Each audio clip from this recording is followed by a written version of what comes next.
following program is distributed by the Bears Barroom Radio Network. It's intended for all audiences.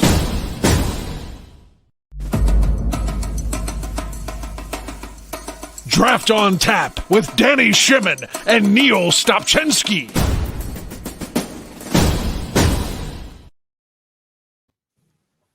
Welcome to Draft on Tap. My name is Aldo Gandia. I'll be bringing Danny and Neil in a moment. I just want to let you know that what we're going to cover on this show, we're going to, of course, talk about the big news of today, Thursday. What is today? This date, Thursday, February 25th, and that is that Russell Wilson has said that he doesn't want to be traded, but if he is going to be traded, the Chicago Bears are one of 4 teams he wouldn't mind playing for. So we're going to talk about the possibility of that. I also want to talk a little bit more about this Deshaun Watson possibility because I've been saying it's just not going to happen. But lately I'm starting to think, hey, maybe. And so I'll get the guys' thoughts on that. We'll then talk about the wide receiver class of the Chicago Bears by beginning with our talk on A-Rob. He is a free agent. Should he be tagged? And what kind of a tag should we put on him?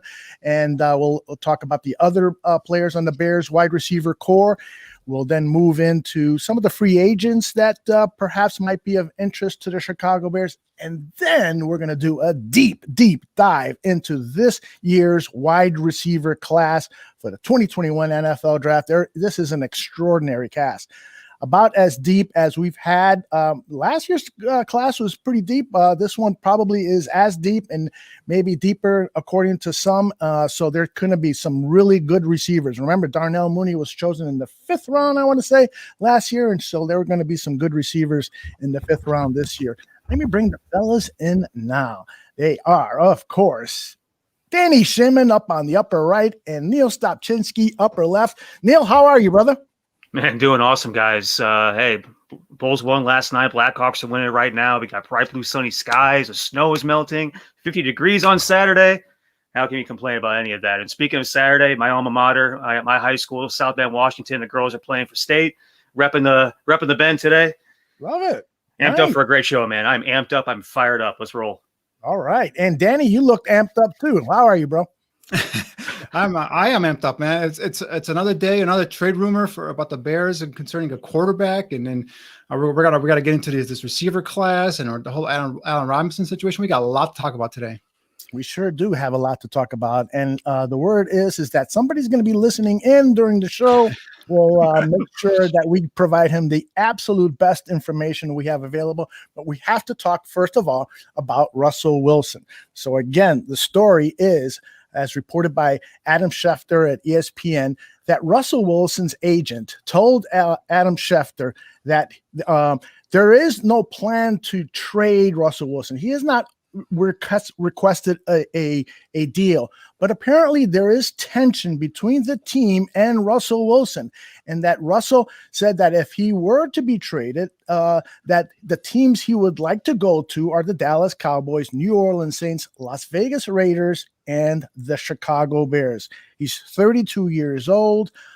His contract is large, but that doesn't matter because things can be renegotiated and the cap hit for 2021 can be moved down. If he were to be traded to the Chicago Bears, you better expect that they would add another 3 years to his contract. It's supposed to be over in 2 or 3 years, and so they would just extend it into his late 30s. But it is the draft assets, the players involved that would have to convince Seattle that a trade would be warranted. Danny, what are your thoughts about the possibility of Russell Wilson coming to the Chicago Bears and us no longer having any draft on tap show if we trade away all our draft assets? Well, the funniest thing was it's nothing like an Adam Schefter tweet where it lists that if Russell Wilson was to get traded, these are one of the 4 teams he wanted to get traded to, and the Bears are one of them. And lo and behold, all of Chicago loses its mind. Twitter blows up. People are putting Russell Wilson gifts with him in a Bears number 3 jersey, and it's funny. But initially when we talked about this scenario possibly playing out, was it 3 weeks ago, 4 weeks ago, when there was a first, that it first came out? I thought maybe he was just doing an Aaron Rodgers where, maybe he just wants to say, hey, I want some more save, but also maybe I want a new contract because I see all these other guys getting more money. Time to re-up me right now. That's what I thought it was initially. But now, the saying goes, when there's smoke, there's fire. And I think there's some smoke up in Seattle. So I think there's something going on. And apparently, there's some, like you said, Aldo, there's some back and forth in terms of, he wants some say in terms of scheme, personnel. He kind of wants to do what Tom Brady does. He wants to go and say, I want this guy, and I want us to play this type of offense, this type of system, and all that stuff. And I think Seattle's saying, whoa, we're not going to do all that for you. So it's interesting. So the Bears are in this. Obviously, if he does become available, I'm sure we talked about pre-show. All these players that Neil and I are going through right now. I think we're gonna be null and void because Ryan Pace is ready to get off the farm to get himself a quarterback. So I just hope he doesn't do too much. But I think, I said this like 3 weeks ago, I think the cost in terms of draft capital for Russell Wilson probably will be less prohibitive than it would be for Deshaun Watson, say. We talked about his age, 32 years old. Watson's only 25. He's a guy that relies heavily on his athletic ability. He's an undersized quarterback, under 6 feet, but he's such a great athlete, and his escapabilities, his demeanor, his ability to go ahead and extend plays, relies heavily on his athletic ability. And if that diminishes, I just wonder what kind of quarterback he is. So I think there's some question marks, but no doubt he's a great quarterback. No doubt be the best quarterback probably the Bears have ever had under center. So it would be one hell of a coup if the Bears could do it. Just the question is, what is the asking price, and also what are the ramifications in terms of the draft and free agency? Because we're up against a cap here. We need more draft picks, not less draft picks, but also you need a quarterback as well. So it's a tough decision for Ryan Pace to do. What's he going to do here? But I think all three of us agree it's probably a no-brainer. If Russell Wilson wants to come to the Bears, you make it happen. Stephen Nagishi says that The Athletic had a really good detailed article on the whole fiasco that's happening with Russell Wilson and the Seahawks. And apparently Russell was in the stands at the Super Bowl, and he was just getting increasingly jealous about the Tom Brady that he was able to pick the team that he wanted to go to. He was able to mold the team the way he wanted, and they immediately win a Super Bowl. And he is saying the Seahawks have not listened to my suggestions. In fact, I was at a meeting after a losing streak, Neil, and I stood up and gave my suggestions, and they said, no, everything's fine. Don't worry about it. And so he felt dissed. What do you think about that, Neil? Yeah, that's the genesis of the whole thing, right? Is that not only does he want his words to go a little bit further than they're going right now, but he also wants to be viewed in the same light as, Tom Brady and Aaron Rodgers and Pat Mahomes and all these other guys that are getting big time paychecks and big time attention and everything else. He feels like he's being left out in the dust, which, you can call that needy or have an ego or whatever the hell you want to call it. But at the same time, if your franchise quarterback has something to say, if I'm the GM, if I'm John Schneider, I got to be listening to it. If I'm the owner, I got to be listening to it. You got to consider what the face of your franchise has to say about some stuff, because, hey, he's the one out there taking shots on the field. How many times has he been hit? In the past handful of years, as that offensive line has been declining. So I think it's I don't blame the kid. I also don't blame them for wanting him to kind of relax a little bit. He has been a little bit high maintenance increasingly as the years have gone on. Yes. But hell, if you're not going to get the kid some offensive line to block for him or some pieces to go ahead and win a Super Bowl with, then you got to ship him off, because he's going to get increasingly anal about all this stuff. Yeah, that is indeed the story, that he is a high maintenance player on the team, and he really wants to have a lot of say. And that seems to be a trend now, especially at the quarterback position, where they want more say over personnel. They want more say over scheme. The NBA has been doing that for years, as LeBron has built NBA championship teams from town to town that he goes to. And so we're starting to see a trend like that in the NFL. Does that bother you at all, Neil? Yeah, I think the NFL is different than the NBA. You can't just grab 3 guys, put them on a squad, and go ahead and win a championship. That's just not how that stuff works. I know Tom Brady brought a couple of his cronies down there and they won, but there's a lot more that went into it than just Tom calling up Rob Gronkowski and saying, "Hey, let's go down and win a ring." There's a lot more moving pieces in NFL football than there is in NBA basketball. NBA basketball, you can easily go ahead and grab 3 or 4 guys and win a ring. It's pretty much established. It's pretty well established that's kind of the mold that game has fallen into. it kind of irks me a little bit that's kind of the thought process that's starting to creep into the league right now. Mm-hmm. Danny, I think with the Bucks is everyone says, yeah, Tom Brady went and got Gronkowski. He went and got, Antonio Brown. But don't forget, the defense is already there. If it wasn't for that defense, they wouldn't go into Green Bay and beat Green Bay. They wouldn't have shut down Patrick Mahomes and the Chiefs and held them to without a touchdown in the Super Bowl. So, you got to think of that as well. Yeah, it's well and nice. You want to give your opinion in terms of a starting quarterback. What you will like scheme wise, play wise. Player fits. That's all should be welcome. That you should want to take your star quarterback's advice and say, hey, what makes you comfortable? In what system would you feel like we can better utilize your skill set, your talents? How does this player A fit in our system as opposed to player B? Stuff like that. That would be helpful. But for him to go ahead and pick the entire team, scheme, and all that stuff, I just don't think that's feasible in the NFL. Unlike NBA, for example, like Neil said, go get two of your buddies, come play with you. You got three guys, and you got a bunch of guys that can spot up, shoot, or rebound, and play a specific role. And lo and behold, you're a title contender in the NBA. But NFL is not the same thing.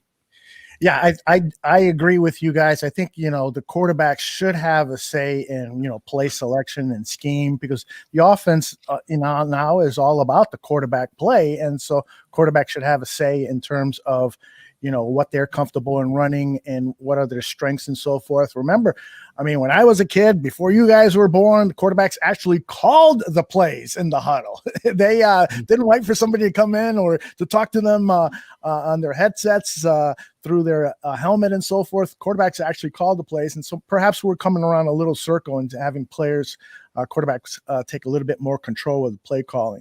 I don't have a problem with that. Now, I wanted to talk about Deshaun Watson because there have been guys like Louis Riddick who have been pounding the table and saying, this is it. This is it, Ryan Pace. You've got an opportunity here to correct your wrong. Go out there and do it. And I don't care. This is according to Riddick. I don't care what you're giving up to pick up a 25-year-old quarterback who is among the top 5 players at that position.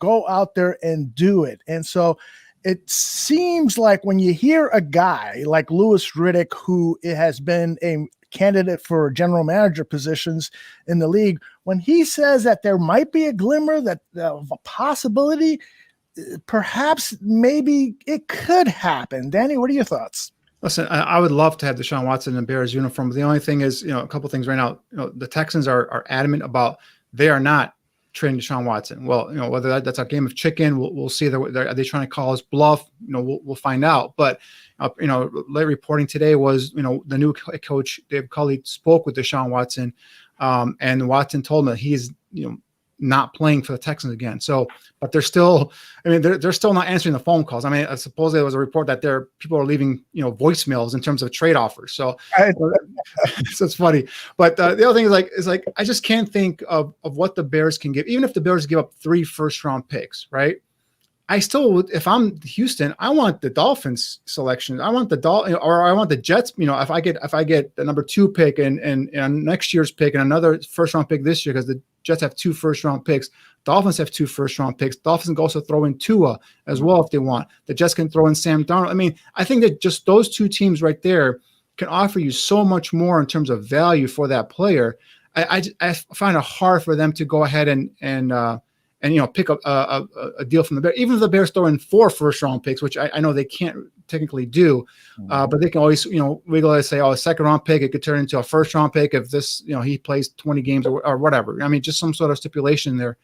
I just don't know what Ryan Pace can offer that would not deplete the roster, deplete their draft capital for the next 2, 3, 4 years, and still beat the Jets or the Dolphins, trade offer. And also the dark horse here is the Panthers. The Carolina Panthers are also heavily involved in this. And, they have the number 8th pick. They have, obviously, they'll give up next year's first-round pick. And they have players like Christian McCaffrey and other young players, DJ Moore, receiver, something like that they can probably throw in there as well. So, keep an eye on the Panthers too, in terms of, circling around the Deshaun Watson area there as well. So, but yeah, I would love to have him on the Bears. You guys know how I feel about Deshaun Watson.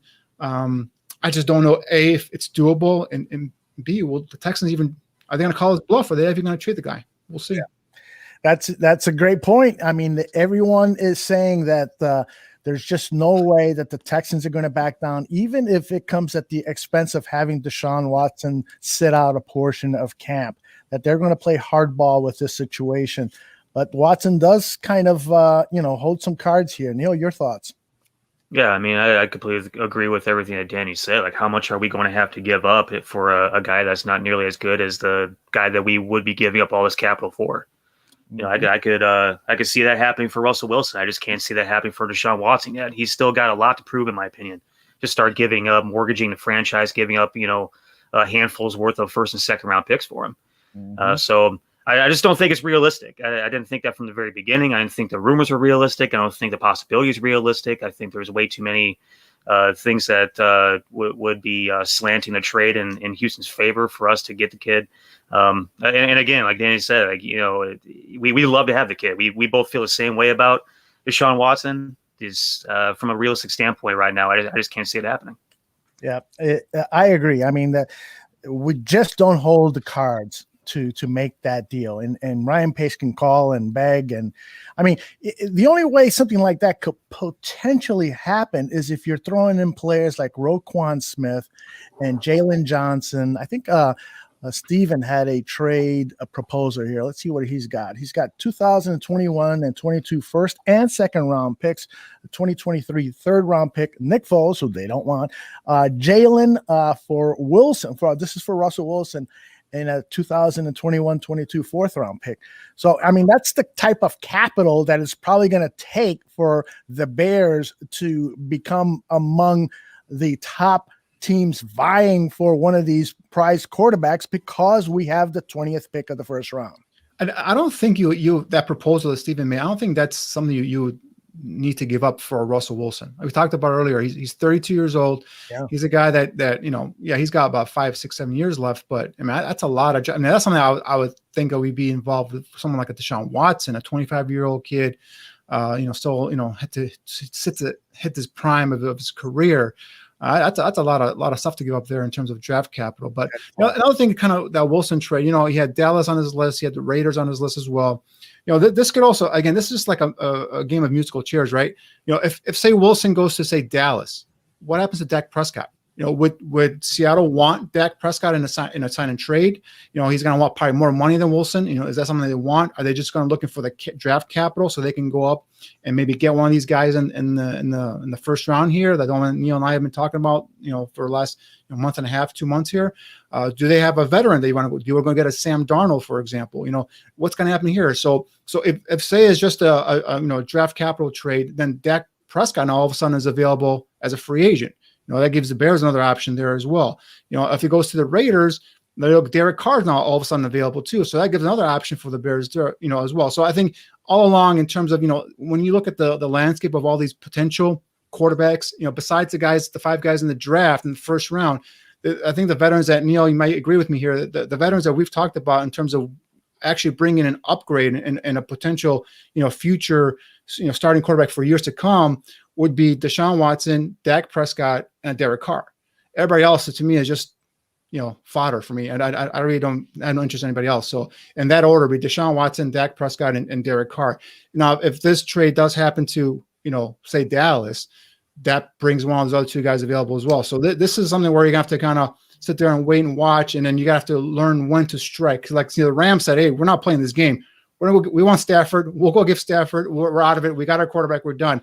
So the Bears are in a situation now where they're going to have to play and be ready to pounce. If one domino falls, they got to be ready to go for the second one.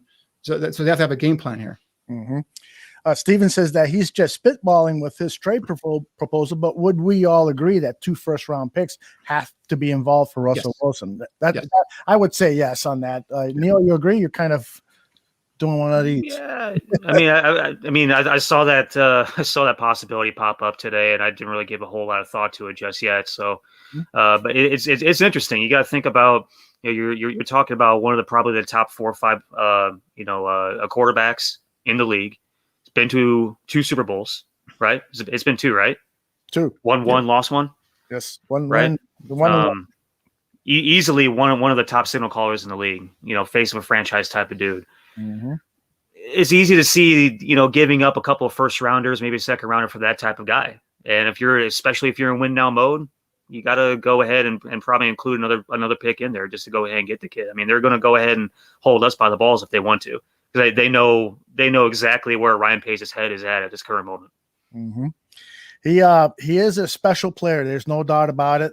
He's been hit a hell of a lot, like you mentioned, Neil. But the one thing about him is that I actually calculated the amount of times quarterbacks for the Bears have been sacked in the 9 years that Russell Wilson has been in the league. And so that's since to 2012, I believe it is. And Russell Wilson has been sacked about 60 more times than Bears quarterbacks have. So he's probably thinking to himself, yeah, I wouldn't mind being sacked, 7 times a year less on an average. So my first memory of Russell Wilson playing was I think it was a rookie in Seattle, was here playing the Bears, and he went to scramble, and Brian Urlacher tried to chase him down. He pulled a hamstring trying to chase him down. So I was like, oh wow, okay, it come to that point now. Of course, if Wilson shows up to Chicago and Jermaine Ifedi is playing right tackle, he might get on the plane back to Seattle. Toa asked the question, who has more leverage, Deshaun Watson or the Texans? If he doesn't want to go to Miami or Carolina, he sits and has a no trade clause, kind of like James Harden in Houston in the NBA. What do you think about that, Neil? I think we established before that, his contract is going to prevent him from having as much leverage as he wants to have. Mm-hmm. I think really the Texans kind of control the situation right now, which is why they're probably, trying to smooth everything over and keep him on the roster. If I'm Houston, I'm not getting rid of that kid if I don't have to, unless I'm getting the haul back. Who's going to give them a haul back, knowing that, they're between the rock and the hard place. Mm-hmm. So it's kind of like the reverse of what, Seattle has on the Bears. Really, honestly, in my head, that's the way that plays out. Yeah. Good point. All right, let's turn our attention now to wide receiver. The rest of the show is going to be about the wide receiver class of the draft, but also we'll start with talking about the veterans on the Chicago Bears. And of course, Allen Robinson is going to be a free agent in the next couple of weeks. The Bears have an opportunity now to put a franchise tag on him. There are, of course, various tags like the exclusive franchise tag, the non-exclusive franchise tag, and the transition tag, which people might remember was applied to Kyle Fuller a few years ago. And then when the Packers made an offer to Kyle Fuller, the Bears had the right to match the offer and did. So I think it's the non-exclusive clause would mean that Rodgers would have to be paid in the top 5, an average of the top 5 salaries at that position. And if the Bears choose not to match that, then they would get 2 first-round draft picks. But that's rarely applied on teams because when you're putting the exclusive tag, you want to make sure that no one is going to, no one's going to make that deal. So what do you guys think about A-Rob? What do you think about his contract situation? Do you want him back? And so I'll start with you first, Danny. Yeah, we've discussed this before. He's a number 1 receiver. He's a guy that on that offense is the go-to guy. The offense was bad last year with A-Rob. Imagine with him, an offense without A-Rob there. So I think they're going to go on. They're going to have to tag him. But I think it's a tag to give them an extension in terms of, because I think you have until July 15th to sign your franchise tender. So that gives them some more time to go ahead and negotiate a contract, because I think that would pay him, and like you were talking right now in terms of the averages, that would pay him about $18 million or so in terms of what he'd get on the franchise tag. So we talked about the cap situation, and I think it behooved the Bears and obviously Allen Robinson, because then we get a long-term deal negotiated. You can kind of lower that cap hit for this year, a couple years, maybe next year that salary cap is going to go back to normal. That new TV deal is going to kick in. You can have more money, so you can always prorate your signing bonus, spread it out throughout the life of the contract. So I think that's the way to go. So you just tag him now, just to kind of lock him in. He's not going to be happy. But you just tag him, but you fully expect him to go ahead, negotiate with them and continue to try and get that long-term deal to help you in your cap, as well as make the player happy as well. Yeah, definitely. You got to lock this guy up, however or whatever mode you need to do it in. You got to go ahead and get this guy locked up. Listen, you look at the top free agent wide receivers out there. He easily blows everybody away from a production standpoint in catches, yards, and targets. Right, like he is the offense. right? I mean, it's undisputed, right? If we let him walk, what quarterback would want to come in here with the weapons that we have? I mean, it's the part of the reason why Darnell Mooney is as good as he is because he has a guy on the opposite side that's demanding so much attention. Now, if you let Allen Robinson walk, you got Darnell Mooney coming off of a really good rookie year, still kind of improving. Let's go ahead and be honest about that. You got Cordell Patterson, who we're using like Reggie Bush, and then a bunch of other stuff. There as far as passing game is concerned, you can throw Tariq Cohen in there if he comes back healthy because they use him a lot in the passing game as well. But as far as the passing game is concerned, there's really not a whole lot coming back. So you're almost building your passing game from the ground up again. And as we keep on talking about Ryan Pace, he's in win now mode. You got to bring back your offense. It starts with bringing him back, and it continues with getting a quarterback back there that can deliver the ball and not look like he's got deer in headlights looks. So I think you either get that done immediately, or you franchise tag him to the point to where you got him locked up. You can continue to negotiate with him. Just get this done by the summer, please. Danny, have you heard any of these rumors that Toa is talking about franchising A-Rob and then trading him to Baltimore for Orlando Brown? I have heard rumors about the Ravens potentially being interested in trading their left tackle, and I've also heard rumors that the Ravens would be a good landing spot for Allen Robinson. What do you think about this potential sign and trade? This is the first time I ever heard this rumor, but it does pique an interest because it does fulfill one of your needs, which is an offensive tackle. But like Neil just said, and like I said earlier, like if you lose this guy off of your offense, right, who's going to replace him? Yeah, this is a loaded receiver class, and yeah, you can draft one in the first round, but there's no guarantee these guys are going to come in and be impact players right away. We saw guys go early last year, and the guy that made the biggest impact was the guy who went 22nd overall, Justin Jefferson. So, it's a thing where I think you need to have Allen Robinson on this football team, especially if you're going to try and bring in a veteran quarterback, especially if you're in a win now mode, if you're Ryan Pace and Matt Nagy. I don't think detracting good football players off your roster is a way to go. Now, offensive linemen, yes, we need tackles, but you know what? We talked about this before as well. This is a deep offensive tackle class. You can get one in the second, third round, and be able to plug that person in, probably a right tackle, if you will, and kind of shore up that area there too. So save money as well. Exactly. So for me, it's Allen Robinson has to be on this roster unless you give me a veteran that's going to come in and replace that production. But we looked at the list. There's some intriguing names, but no one that sticks out to me as a true number one receiver. So, and I think that's the thing with if you ask around the NFL, Allen Robinson doesn't get a lot of respect in terms of what he is, and he's really developed himself into a true number one receiver. When people break down his tape and what he does and all the production he does, with the instability at quarterback that he's been playing with, not only here but Jacksonville as well, that's one heck of an achievement so far with this kid. And I think this is a guy that really is flown under the radar in terms of one of the best receivers in the NFL. And definitely, I think a guy who deserves to get paid. It's just now let's make it work where both the player gets his money and the team gets some salary cap help as well. Is there anybody else that you guys have been more excited about from a top receiver standpoint on this roster since '85? I would say I was a big Curtis Conway fan coming out of USC, but Curtis Conway. I was excited about Brandon Marshall, knowing that he had mental health problems and was going to bring some problems into the locker room, but his talent was immense, and he left after 3 years holding a lot of the Chicago Bears receiving records, and it's just too bad that he just could not control his inner demons, because he was an extraordinary player and really made the team better in that 1 year where he and Alshon Jeffrey were really clicking. Boy, that was so good to see. Finally, a Bears passing game with wide receivers that defensive teams, their defensive backfields were going, holy cow, how are we going to guard these guys? And Martellus Bennett down the middle of the field, and Matt Forte catching passes out of the backfield. He would catch 80 to 100 passes. That was an extraordinary offensive team, but as good as they were on defense, they were 3 times as bad on defense. So, but I get what you're saying, Neil.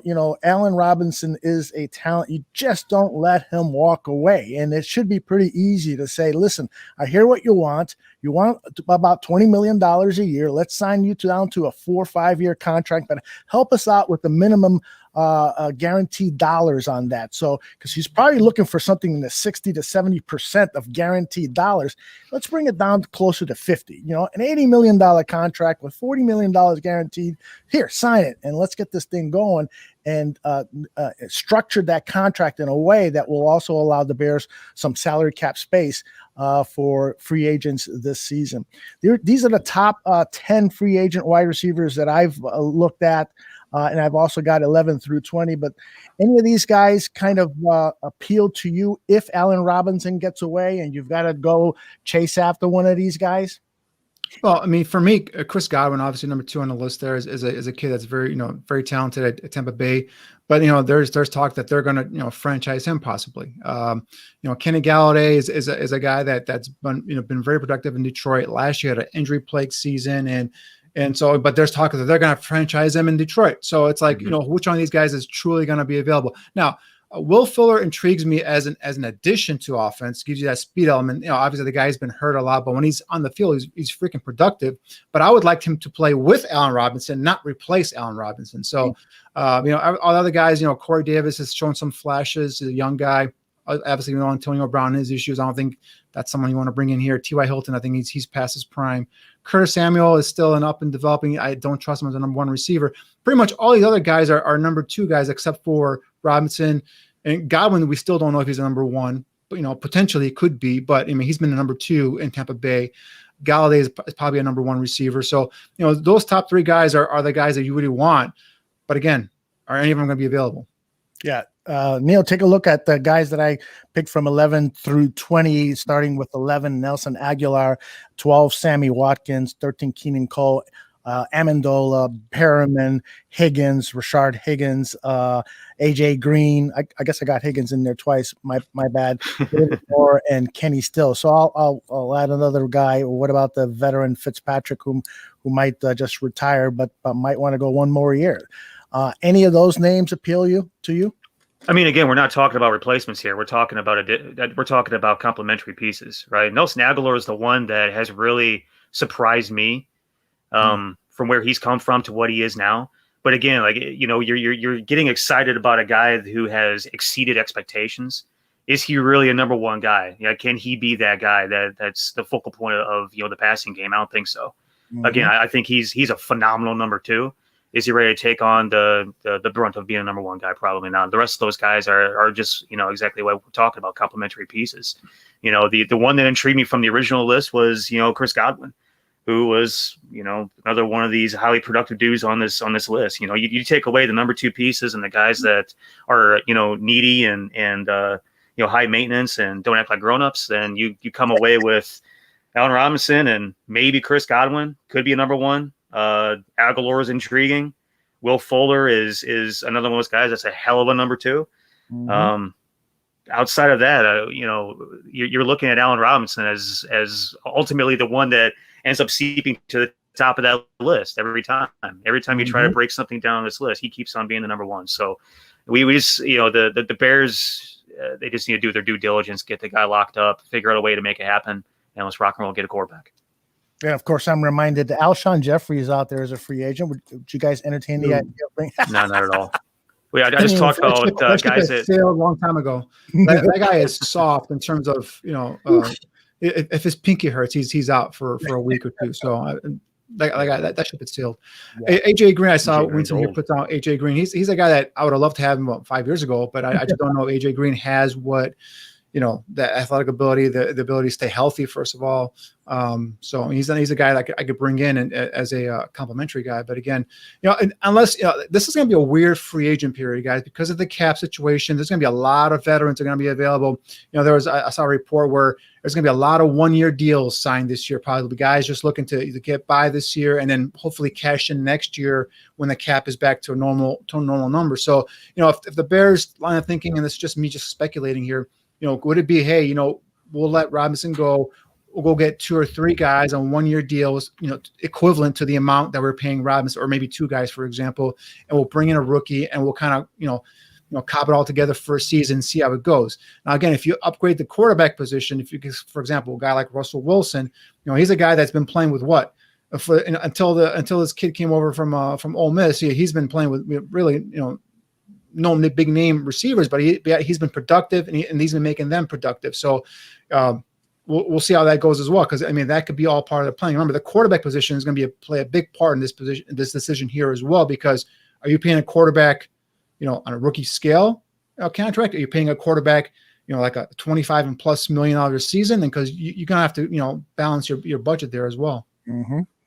Good point. And you make a good point too about, because of the unorthodox status of the salary cap, there are going to be a lot of really good middle-class type players, as Brad Biggs put it in one of his recent columns, who are going to be without a job. Good players. And I mean, let's take a look at, for instance, the top free agent offensive tackles: Trent Williams, Taylor Morton, Russell Okung, Alejandro Villanueva, Darrell Williams. By the time you get to 4, 5, 6 on this list, these guys could be out on the street and looking for a job. I mean, maybe offensive tackle is not the right position, because that is, always a premium spot. But you look at the free agent safeties: Justin Simmons, Marcus Williams, Marcus May. These guys are going to be available for a dime and a nickel, man.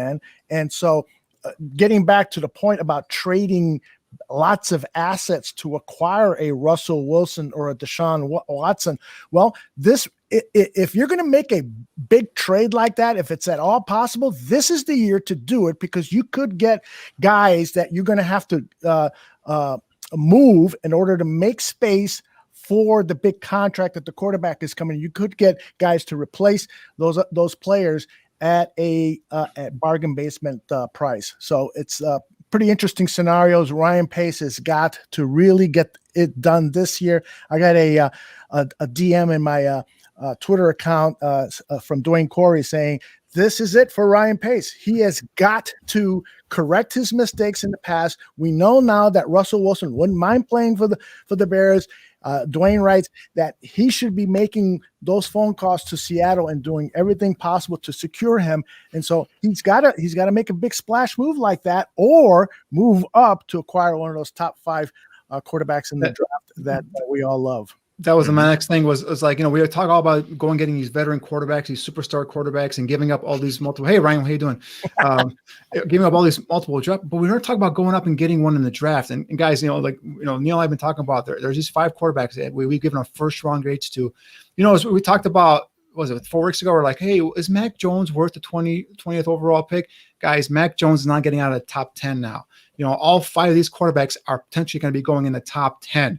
So if you want one of these quarterbacks, make a list and go get one of these quarterbacks. I love Russell Wilson, great player. Heck, I love Deshaun Watson, terrific player. But if I can't get one of those 2 guys, or I can't get a Dak Prescott, go get one of these quarterbacks. I think the number 2 pick is going to be up for sale with the Jets. I think Miami possibly could look to trade down as well. Atlanta could be open for business as well. They're at number 4. Go get one of these quarterbacks and set your franchise up for the long run. Now, I know Ryan Pace and Matt Nagy are in win now mode, and how are they going to trust a rookie quarterback to come in here and help them win? That's going to be the big debate for them. They have to have internally in Hallett Hall. But no doubt, in terms of going out and getting and solving this situation for the long term, it's either Deshaun Watson or it's getting one of these quarterbacks in the top 10. There you go. I think a big part of that too. I mean, you think about just the optics of it, right? You're trading away just a little bit of capital, moving up in the draft, grabbing one of the top 5 guys, and that we've been talking about nonstop for 6 months. The optics of doing that, I think, would, if this next upcoming year ends up being another 5, 6, 7, 8 win year, because you have a rookie quarterback, he's not quite yet developed. At least you have the optics of wanting to go ahead and go up and grab a dude. And maybe that saves Pace. Maybe that saves Nagy. You don't know, right. But at least it looks good. Right, because if you go up and you get this quarterback, and you win 9 games, right, or you win 8 games or 7 games, whatever, you missed the playoffs. But hey, you have a kid that showed potential at quarterback position. You might have just solved the Bears, taboo for decades here with making this move. That will give you, I don't know if it's a long-term extension, but I'll give you another year or 2, maybe to continue, at your position and continue to, build this team as well. So you're right, Neil, that if he does make this move for when he's doing quarterbacks and he hits on these kids, that's also going to help, keep his job safe. Yep, Right. I'm with you. Now, the most interesting scenario right now, everybody's saying, the draft starts in mobile. Well, the draft might actually start with the second pick of the NFL draft, that pick that's owned by the Jets. And so they may say Sam Darnold is our quarterback. So this pick is now available for trade. Ryan Pace, what are you offering, et cetera, et cetera. But there is the other scenario about Sam Darnold himself. Is this a guy that the Chicago Bears should be inquiring about? Dan Orlovsky, the former quarterback who is now a rising star at ESPN as a football commentator, says, you look at what this guy has had to endure in his years at New York, and any quarterback would have played as poorly as he's played or as inconsistently as he's played. Is there any shot at all at Sam Darnold becoming a quality NFL quarterback, guys? Neil, I'll start with you. I think he's still got a shot. He's still young, and especially if he gets to change his address and start somewhere fresh. He was a kid that I liked coming out of college. Hell, I loved him coming out of high school. I loved him when he played linebacker. That's the thing that I think a lot of people forget about too, is that he has been a quarterback his whole life. He didn't start playing quarterback until I think his junior year in high school. So he's still very young, and anytime you're still in a developmental stage in your life and you get taken by a dumpster fire organization like the New York Jets, that's gonna mess you up a little bit. Sometimes a change of address is all a guy needs a lot of times. Mm-hmm. For me, Sam Darnold, I think it was the second or third rated quarterback coming out of that draft class. And if I look at it this way, right? Yeah, he's got some physical skill sets, the arm, the ability to, change his platform and throw dimes on a run, but also he makes some boneheaded decisions. And any quarterback, and you're right. His surrounding cast, his offensive coaching. Come on, Dowell Loggins was his offensive coordinator, guys. So we know how bad that was, right? But his offensive line was brutal. His receivers were not extinct. But any quarterback that says I'm seeing ghosts, it kind of worries me, right? That worries me. And the other question I ask is he really an upgrade over Mitch Trubisky? And I'm not the biggest Mitch fan, but you know what? Mitch has respect as a locker room. His teammates love him. A certain portion of the fan base loves him. Is going and giving up draft capital for Sam Darnold really an upgrade over Mitch Trubisky is the question I would ask myself. So if you're going to give up draft capital for Sam Darnold, just put more draft capital and go get one of these 5 guys. Because, Neil, I think you agree with me. I'd rather have one of these 5 guys that we have rated in the first round over Sam Darnold. 100%. Sam Darnold will be my number 6 quarterback in this draft if those 5 guys were available and he was available the same year. Wow. So even Mac Jones you have above Sam Darnold. Mm-hmm. Love it. Sure do. I am not arguing with you guys. You guys are the experts, and sometimes I like to come up with a bogus argument just to add a little fuel to the fire. But there's no way I can do that today with a straight. I mean, Aldo, I tell you, I probably like Marcus Mariota as a bridge quarterback as opposed to going and getting a Sam Darnold. That's how I feel right now. And Marcus Mariota has Phil as a second overall pick. I know he's on his second team, but bring him in as a 1-year deal, because if you go get a Sam Darnold, now you're facing the whole 5th-year option thing. Are you going to pick up his 5th-year option and all that stuff because he's on his rookie contract? Why even face that? Why even deal with that right now? Go get yourself a veteran like a Marcus Mariota. Get yourself a kid in the draft. And then go from there. That's what I would do. That for me would be more appealing than going and getting a Sam Darnold, even though I know Darnold probably is more physically talented than probably Mariota is. All right. A couple of quick questions I want to get to, and then we'll start talking wide receivers. Eugene Niceness is asking your feelings about Felipe Franks. I'm out. Go ahead this one. I'm on Felipe Franks. I'm not a big fan. I think Felipe has some tools, but he's so much a developmental guy. He's a 7th-round pick to me. He's a guy that has size and has athletic ability. That he did do a good job of growing and developing once he got away from Gainesville. But he's still not a guy that's going to solve any problems. Mm-hmm. He will be a decent backup probably. You can't rely on him to come in right now and save the ship. Keep his name, Davis Mills. I'm telling you, the kid from Stanford. I'm hearing a lot more about this kid. He went from a day 3 guy to possibly a late day 2 guy now. Yeah, we'll have to devote some time maybe in our next show to him, because we haven't really taken a deep dive into him. So let's put that on our homework assignment. And then I got another question here from Eugene. He says, how do you guys feel about trading the 52nd pick of the draft, the Bears' second rounder, for Jacksonville's 2 4th-rounders and a 5th-round pick?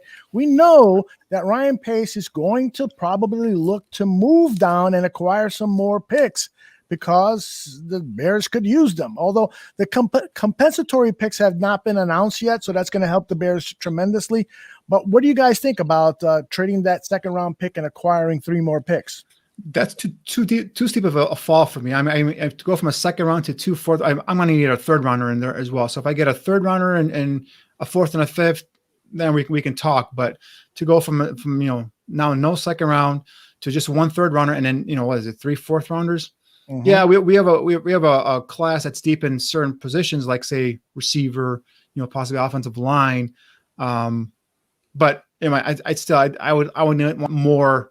Or I would want better picks, I would say, for that 2nd round pick. Got to have 3 picks by the time we get out of day 2, guys. Got to have 3 picks. Got to have 3 in the boat.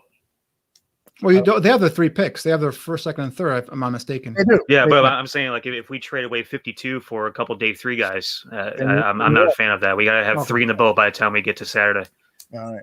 All right.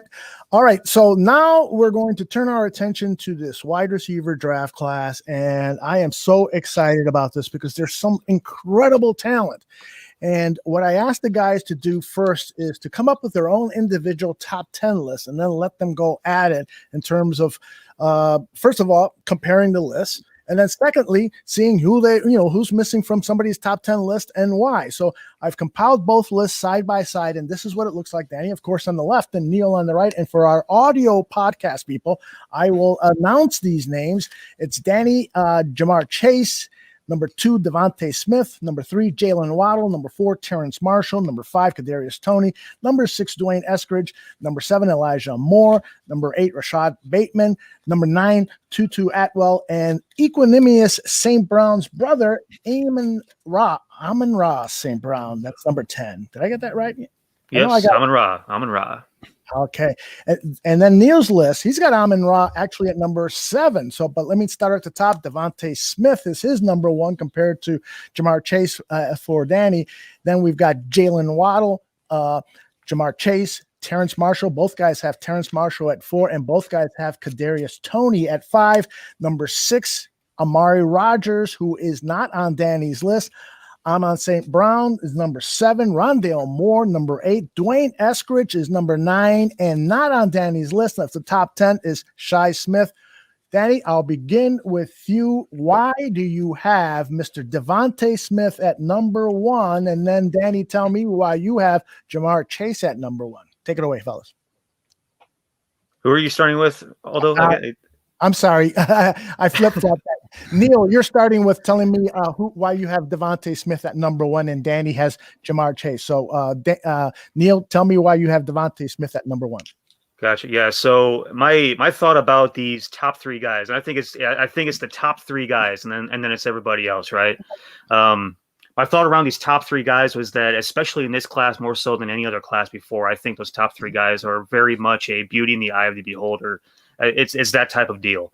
You're splitting hairs, you're comparing numbers, you're taking into consideration things that happen off the field more with a hell of a lot more weight than I think you would normally. With Devontae Smith, the reason why I put him number 1 is I think all 3 of these guys are in the same class of guy. And a couple weeks ago, I put that Twitter poll out wondering who would you take if you're the Chicago Bears, who would you take in the first round between Devontae, Jalen, and Jamar? Not that we have shot in hell of having either one of these 3 guys, right. But I do think there are 3 different types of guys, right? I do think that Jamar Chase is probably the best all-around guy in that group. And I think that he's a guy that could play all the 3 positions between your X, your Y, and your slot, or your X, your Z, and your slot. I think Jalen Waddle is more of your explosion, pierce the safeties, take the top off the defense type of guy, make some magical things happen. Devontae Smith is a very smooth, probably a prototypical slot receiver that has great speed and can really create some serious mismatches. It's really about, like I said, beauty in the eye of the beholder with these guys. Devontae Smith to me is the number 1 just because of his makeup.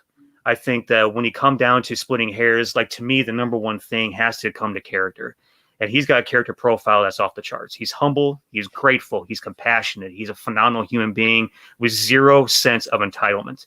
All right. I think, that might be, the greatest attribute that I think separates Devontae Smith. Not that these other two kids are bad people. And I've asked around. I haven't really got like negative character traits, red flags, whatever the case may be from either of these guys. But I think that, when you have something that Devontae Smith has that elevates you over the other guys, then that's the guy for me that I'm going to take number one, because one way or the other, whichever guy you decide to take at number one, you're probably going to get a difference maker. I don't think any of these three guys have any sort of bust potential whatsoever. And so that's the way that I split the hairs. And that's not putting any negatives on either Jalen Waddle or Jamar Chase. That's just my preference. Yeah, and then for me, I mean, I agree with Neil in terms of the top two guys. It was really close for me with Jamar Chase and Devontae Smith. I think Jamar Chase is getting, and I'm not saying Neil did this, but I'm saying a lot of people are kind of forgetting that because he opted out this season, he wasn't, playing. I think a lot of people forgot what he did last year, and he had a hell of a year. Led the nation with 20 receiving touchdowns. But what put him over the top for me was his size. He's 6 feet, 208 pounds. He's got more bulk, more size than Devontae Smith. I mean, the rumors about Smith right now are about he's going to come in around 5'10", 5'11", put up $175. So, it's when I project the next level, obviously, speed, quickness, acceleration, burst, all that stuff. Both guys have it. Both guys are fearless over the middle. Both guys come up big in clutch situations. Both guys do not shy away from the spotlight when the game is on the line. So I love that by both those guys. But at 5'11", 175 is what they're estimating Devontae Smith coming in at. He weighed in at 6 foot on Rising Senior Day last year. So 5'11", 6 feet, right? So 175 is probably the weight. The person, the only receiver to my knowledge, number one receiver that's played at that weight has been Marvin Harrison. Has been a true number one receiver.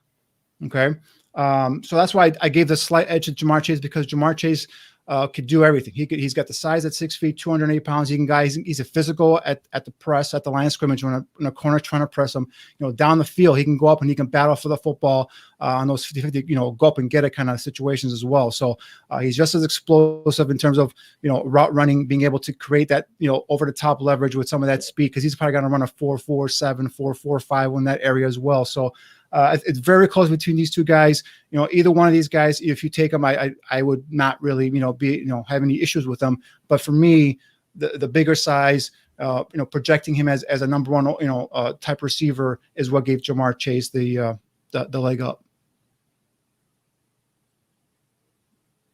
All right. Well, let's get back to that list. I want you guys to compare your 4, 5, and 6. You got Terrence Marshall, Kadarius Toney. Both of you guys agree on those guys. So let's talk about those two guys. Neil, why don't you start first and talk to us about Terrence, and then Danny, you can comment on Terrence Marshall. Okay, so Terrence is my first guy taken round 2, and I think when I looked at everybody past Devontae, Jalen, and Jamar, I sort of look at, you take back the averages of previous drafts. Typically, you have 3 guys going in round 1. You generally have 20 to 25 players at the wide receiver position being taken in a single draft altogether, which gives you on average about 3 to 4 per round, right? Terrace Marshall, and I can say this about Kadarius Toney too. Terrace Marshall and Kadarius Toney are both guys that I can see squeaking up into the back end of round 1. Where I think that most teams would have them pegged right now is at the top end of the second round. With Terrace, I think I touched on it before when we first initially previewed all of our classes from the wide receiver position. He's got length for days.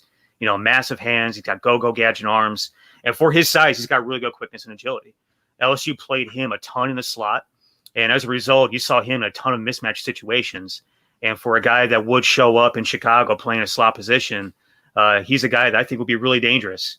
Running routes against linebackers and crossing routes and skinny posts and all those types of things. I think he's probably going to run around a mid 4.5.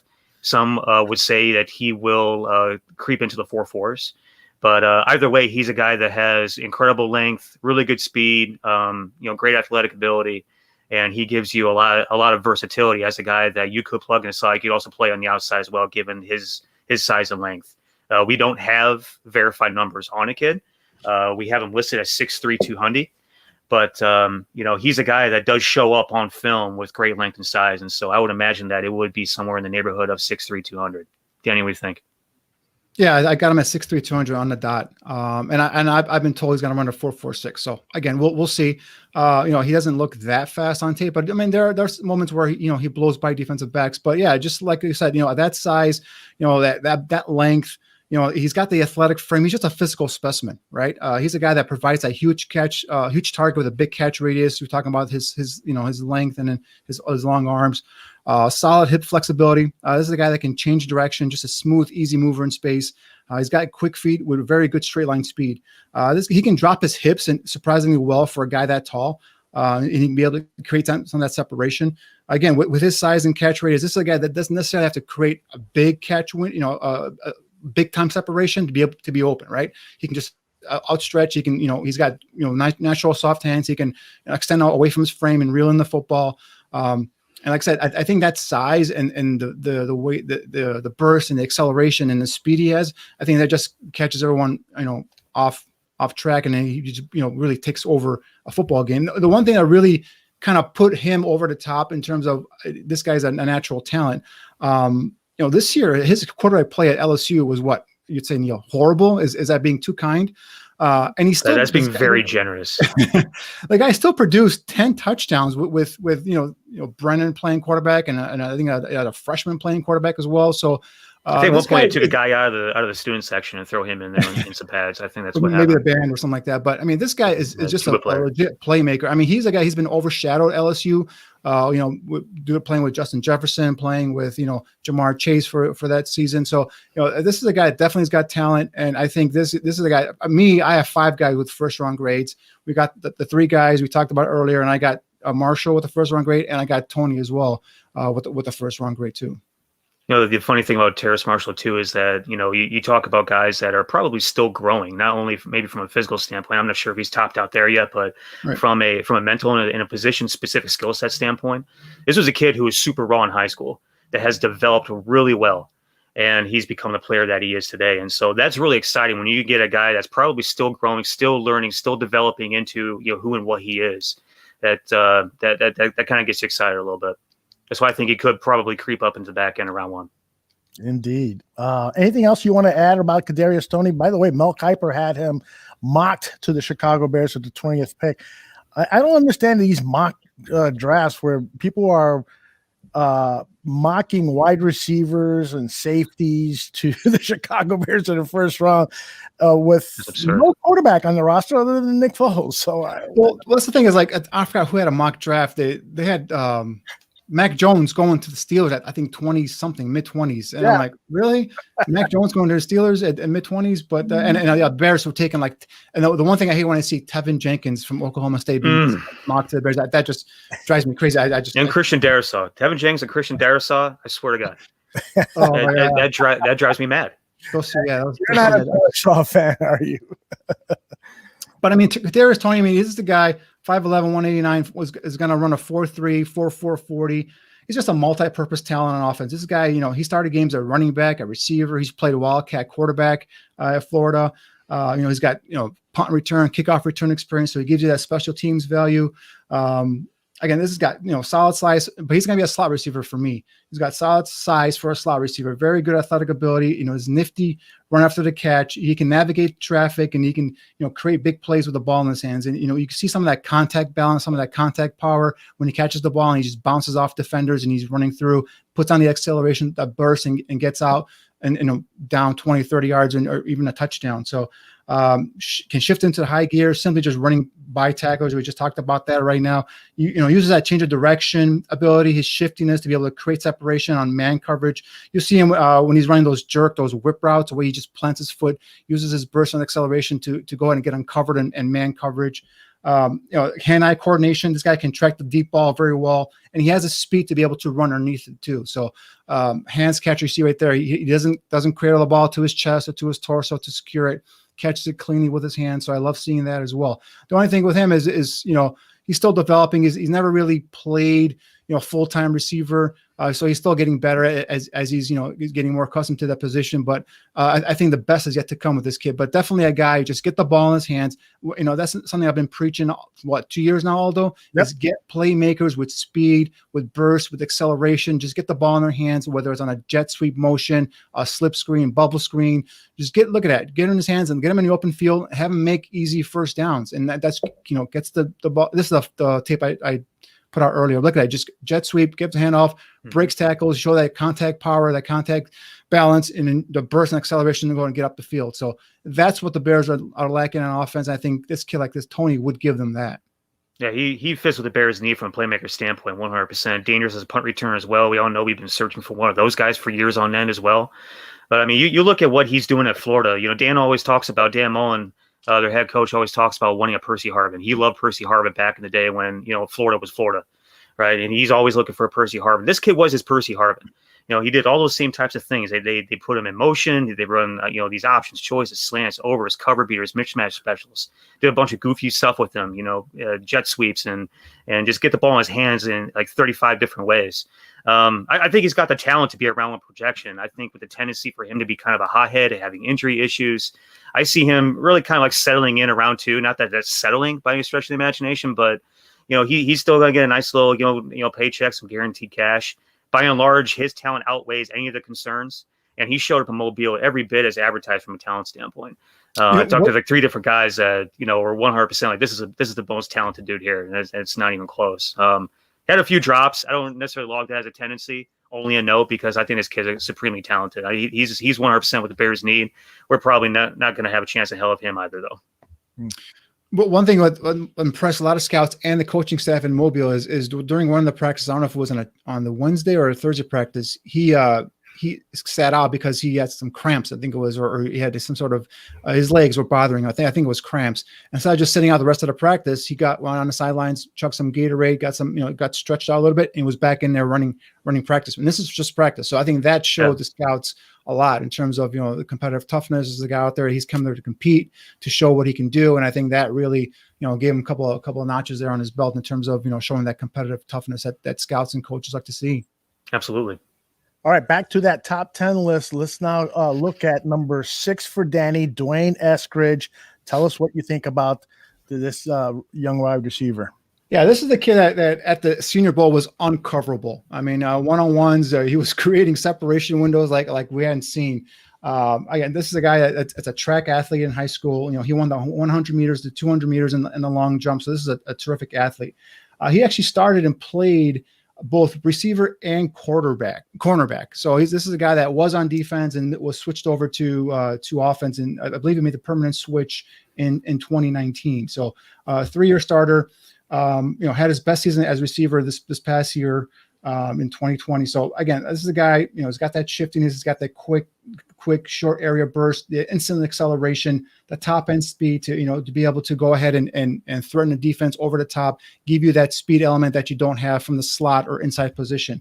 Another guy that shows a natural hands catcher. He can extend away from his frame to be able to pluck that ball out of the air. Eats up a cushion by a defensive back quickly. I mean, this guy just explodes off the line of scrimmage. So when you're trying to jam him there at the line of scrimmage, he's got the body control and the ability to go ahead and just elude a defender and just blow by him. And we see here. So he's got toughness as well. Going over the middle, you see him go up and climb the ladder, sacrifice his body. He knows he's going to get hit, but still goes up there and makes a tough catch. So, I just don't think he's got enough size to go in the first round, but I think definitely this is a guy that's going to be, looked after or sought after in the second round. You bring in and put in a playmaker on your team there to connect. Imagine having him with Allen Robinson, with Darnell Mooney, and then if you have still Anthony Miller on roster, you have 4 receivers right there that are shifty, quick. Robinson's more of a big go up and get it kind of guy, but I mean that's the kind of offense you're looking at, right? These guys running crossers, running rip routes, running jerk routes, getting open, one-on-one coverage. I mean, I think that's what Matt Nagy envisioned. Which is why I have him in round 3. Hey, speaking into existence, guys. Speaking into existence. I spoke first round into existence with Zach Wilson. I could speak third round into existence for Dwayne Eskridge. Be right there for the taking for the Bears. I don't think he makes it third round. I honestly don't think he makes it. Yeah, I don't know. I mean, this kid. He gives you is one of those. kickoff or return ability as well too, so he gives you some special teams value. Right. Yeah. 100%. I wrote that note down as well. I think that this is one of the kids that's grown on me the most, probably Yeah. since January 1st. It The was great. interesting thing about him is, I mean, obviously, what's that? I was just going to say real quick, it was great to see him play at the Senior Bowl and prove that he can play with the big boys. Oh, 100%. Well, The interesting thing about this kid is that, he was actually not a very highly recruited kid. He was the number 23 prospect in the state of Indiana. Mm. If he was number 23 prospect as a basketball player, then maybe that would be something worth noting. But he was number 23 prospect. He was completely unrecruited. But I mean, Danny, you touched on pretty much everything that I wrote down on this kid. I mean, he plays bigger than he is, which I love. He's dangerous in the return game, which we need. He goes hard whether his number is called or not. He's explosive with great ball skills, can snag it out of the air and catch away from his body with great control. Looks to get 2 feet down. Looks to make the NFL catch every time. He's so damn natural. He creates immediate separation at the line with quickness and twitch. His acceleration is absurd, and he can stop it on a dime in route running and changing direction. I mean, he's got some Energizer Bunny about him. I mean, this kid never looks tired. He goes just as hard in the fourth quarter as he looks in the first. I mean, he can also have multiple roles in the wide receiver room. I keep talking about guys that are versatile, and that's one thing I look for as far as being a very important trait. In addition to just being really athletic and explosive and just game breaker and playmaker. I mean, guys that are versatile that you can do multiple things with, carry a lot of weight. What I found funny was, he was a talk at the Senior Bowl practices, like, oh my God, this guy Eskridge, blowing guys in terms of, they can't cover him. I'm like, didn't you guys watch him on tape prior to coming down to this mobile? Did you see him doing this to, in games? Like this is, I was surprised by what he was doing, one-on-one. There's no one that I don't can stay with him. Look at that, sinking his hips, coming back for the football. Like I said, natural hands catcher, and then just turning it off field quickly, getting that yak after he makes the catch. So this is definitely a guy, if he lasts that second round, and then, of course, we'll see how everything plays out. But man, getting a playmaker like this on offense, it's really exciting. Very exciting. Absolutely. Very exciting. All right, moving on to your number 6, and everyone in the chat room is talking about Amari Rodgers. Neil, go ahead and take it away on Rodgers. Love Amari Rodgers. He's one of my favorite guys in this draft. I think he's still extremely underrated for as good as he is. Measured in at 5'9.5", 211 at Mobile. Decent length numbers, actually. His length measurables, he's got 9.5 hands. He's got 30 arms, 74 wingspan for a guy, that's 5'9.5". It's really good. Team captain. I love team captains. Get guys with leadership in the room, in the locker room. Absolutely love that. 3-year starter at wide receiver and as a return guy at the highest level, winning national titles. I think one of the best quotes I got about this kid, talking to some of the guys in the industry, durable, classy wide receiver. We'll be able to plug him in immediately. I mean, if that doesn't scream what the Bears need, I don't know what else does. He's got a football pedigree. We talked before about how his pops is T. Martin. T won a natty as a Tennessee quarterback. He coached at the highest levels. He was the OC at USC, assistant head coach at Tennessee. Now he's a wide receivers coach at the Ravens. So obviously he's got great mentorship inside his own house, right? Excellent fundamentals, football smarts and savvy, excellent awareness, able to read defenders. Not sure he's a guy that talk about diversity and flexibility. I'm not sure he's a guy that can line up anywhere as a receiver, but he's certainly a guy you could do a lot with. And he doesn't need much development at all. Again, plug and play guy. I think he's a perfect, fix for a slot in the Bears.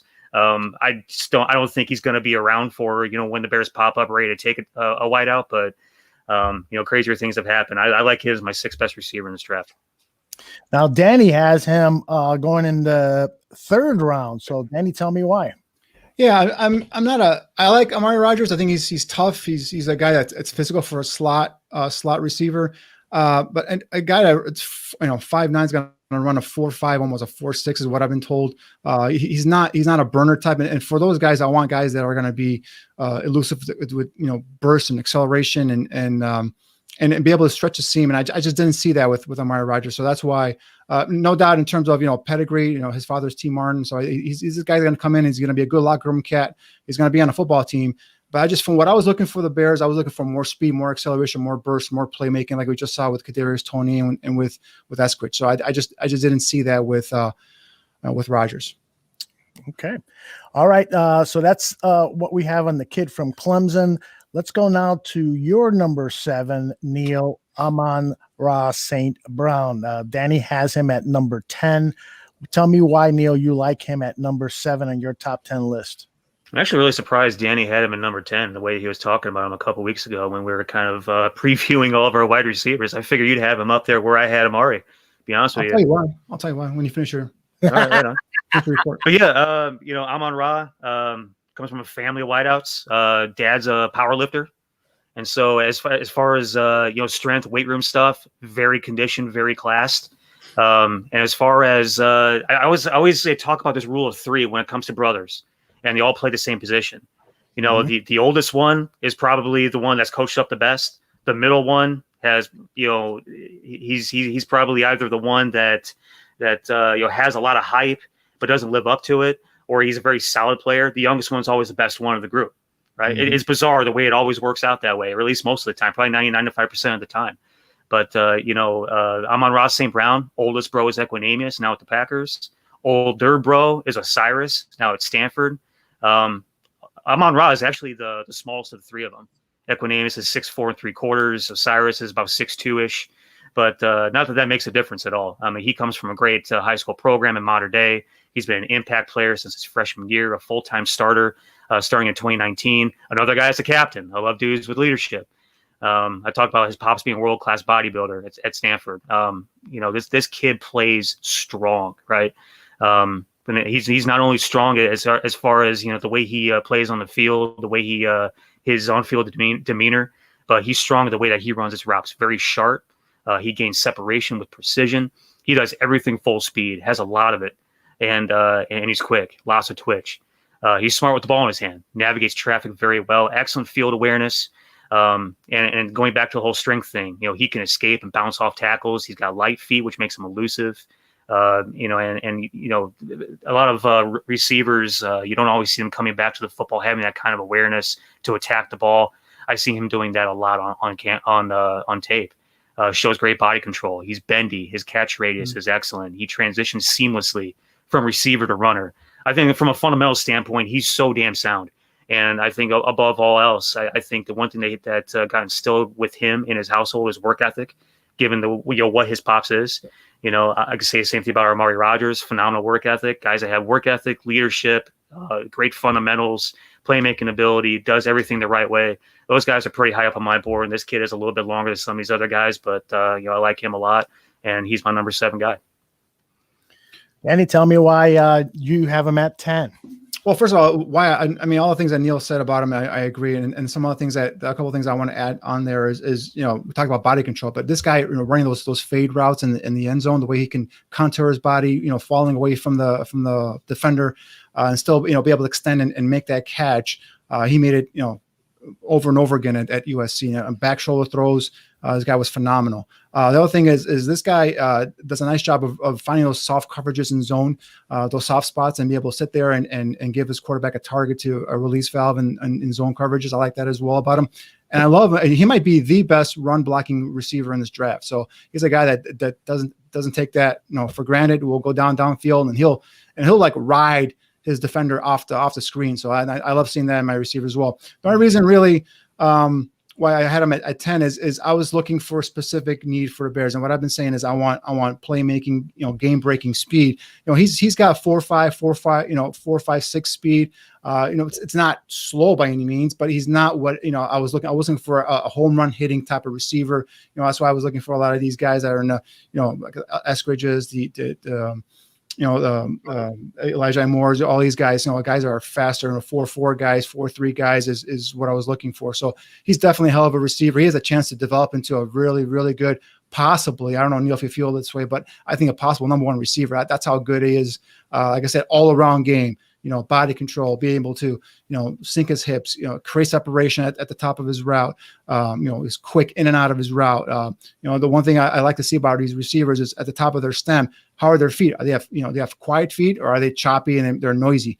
He's real quiet, real smooth at the top of his stem there as well. So definitely a kid that I'm real high on. Just the speed factor is what dropped him down for me a little bit, because I'm scouting for the Bears and I'm looking for bringing that speed, that burst, that instant acceleration kind of element to it. That's the only reason why I dropped him that low. He had a couple of drops where I know he's not he doesn't have bad hands. He's got great hands, but it's more concentration drops. He was looking to catch the ball and head upfield. So he turned his head and didn't really secure the ball. There was a couple of times where he kind of outstretched for the ball and kind of brought his arms in, not because he was scared to get hit. It's just like he thought he was going to be able to catch it, kind of misjudged the ball. So, he has some drops there. So, but he's not a guy that's going to, I have any concerns in terms of at the next level being a guy that's going to drop passes. So mainly for me, it was just, I wanted that home run hitting ability.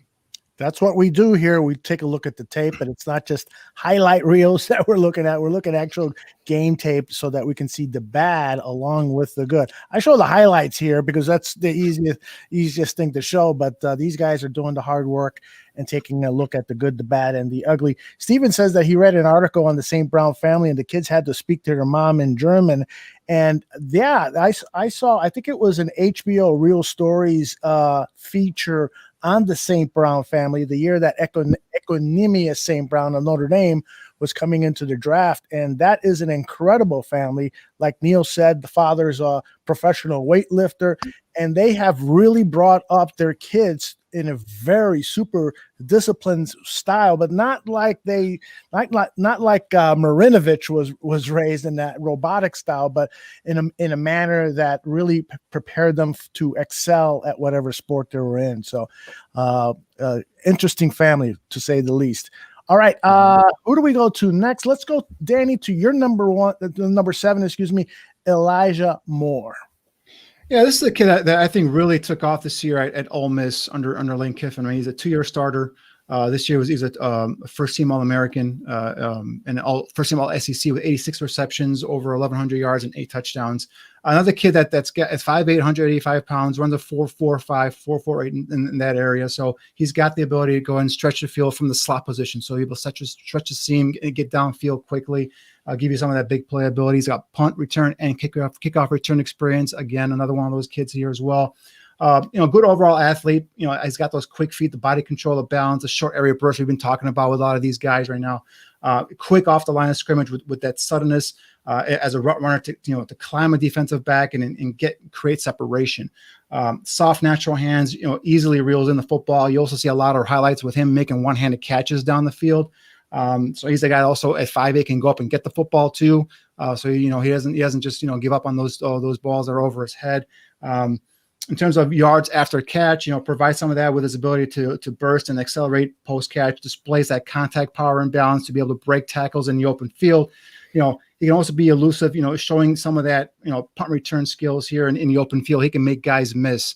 And in terms of, working the zones, again, we talked about it with some of the other players here where he keeps working the zone. He'll come free. He'll find an area, he'll sit down and give his quarterback a release valve there. So I like seeing that as well.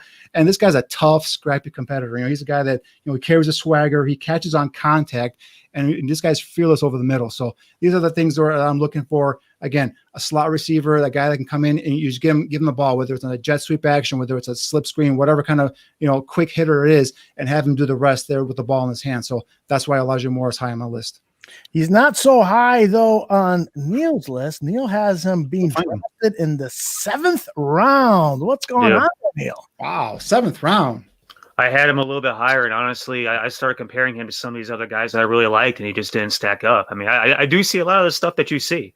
I love the fact that, he was, Blake McCall finalist, Maxwell finalist, on the list for all the awards, first team All SEC, first team All America, all these, really nice, flashy things.